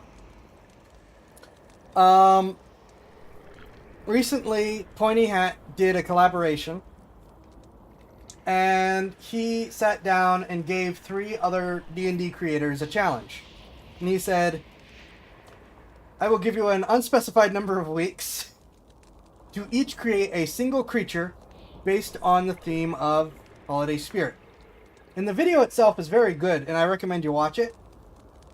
But I'm sitting here thinking, weeks? Man, if I was part of this, my response would have been, alright, sit down, we got an hour. We're making it now.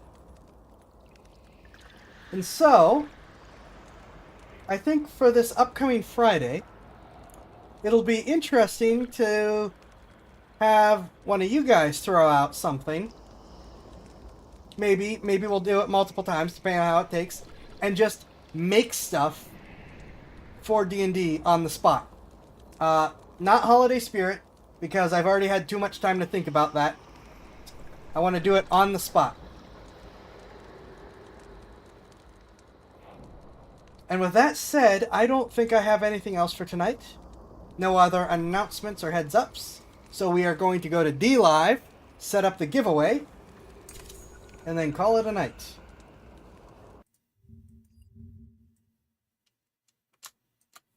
So, let's see. Be live.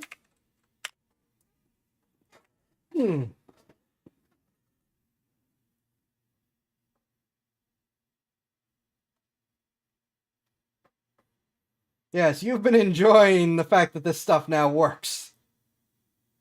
Alright. For those of you who don't know, if you follow and participate on D-Live, it builds a treasure chest under the stream. And on Sundays, we open the treasure chest and it randomly distributes lemons, D-Live's equivalent of bits, to everyone watching. I have no control over anything but hitting the button, which I just hit. I wish everyone the best of luck. Fingers crossed. I have hit open and there is nothing I can do about it. It will just appear in your guys's... Well, it'll just pick you guys at random. I cannot do anything about this besides hit open.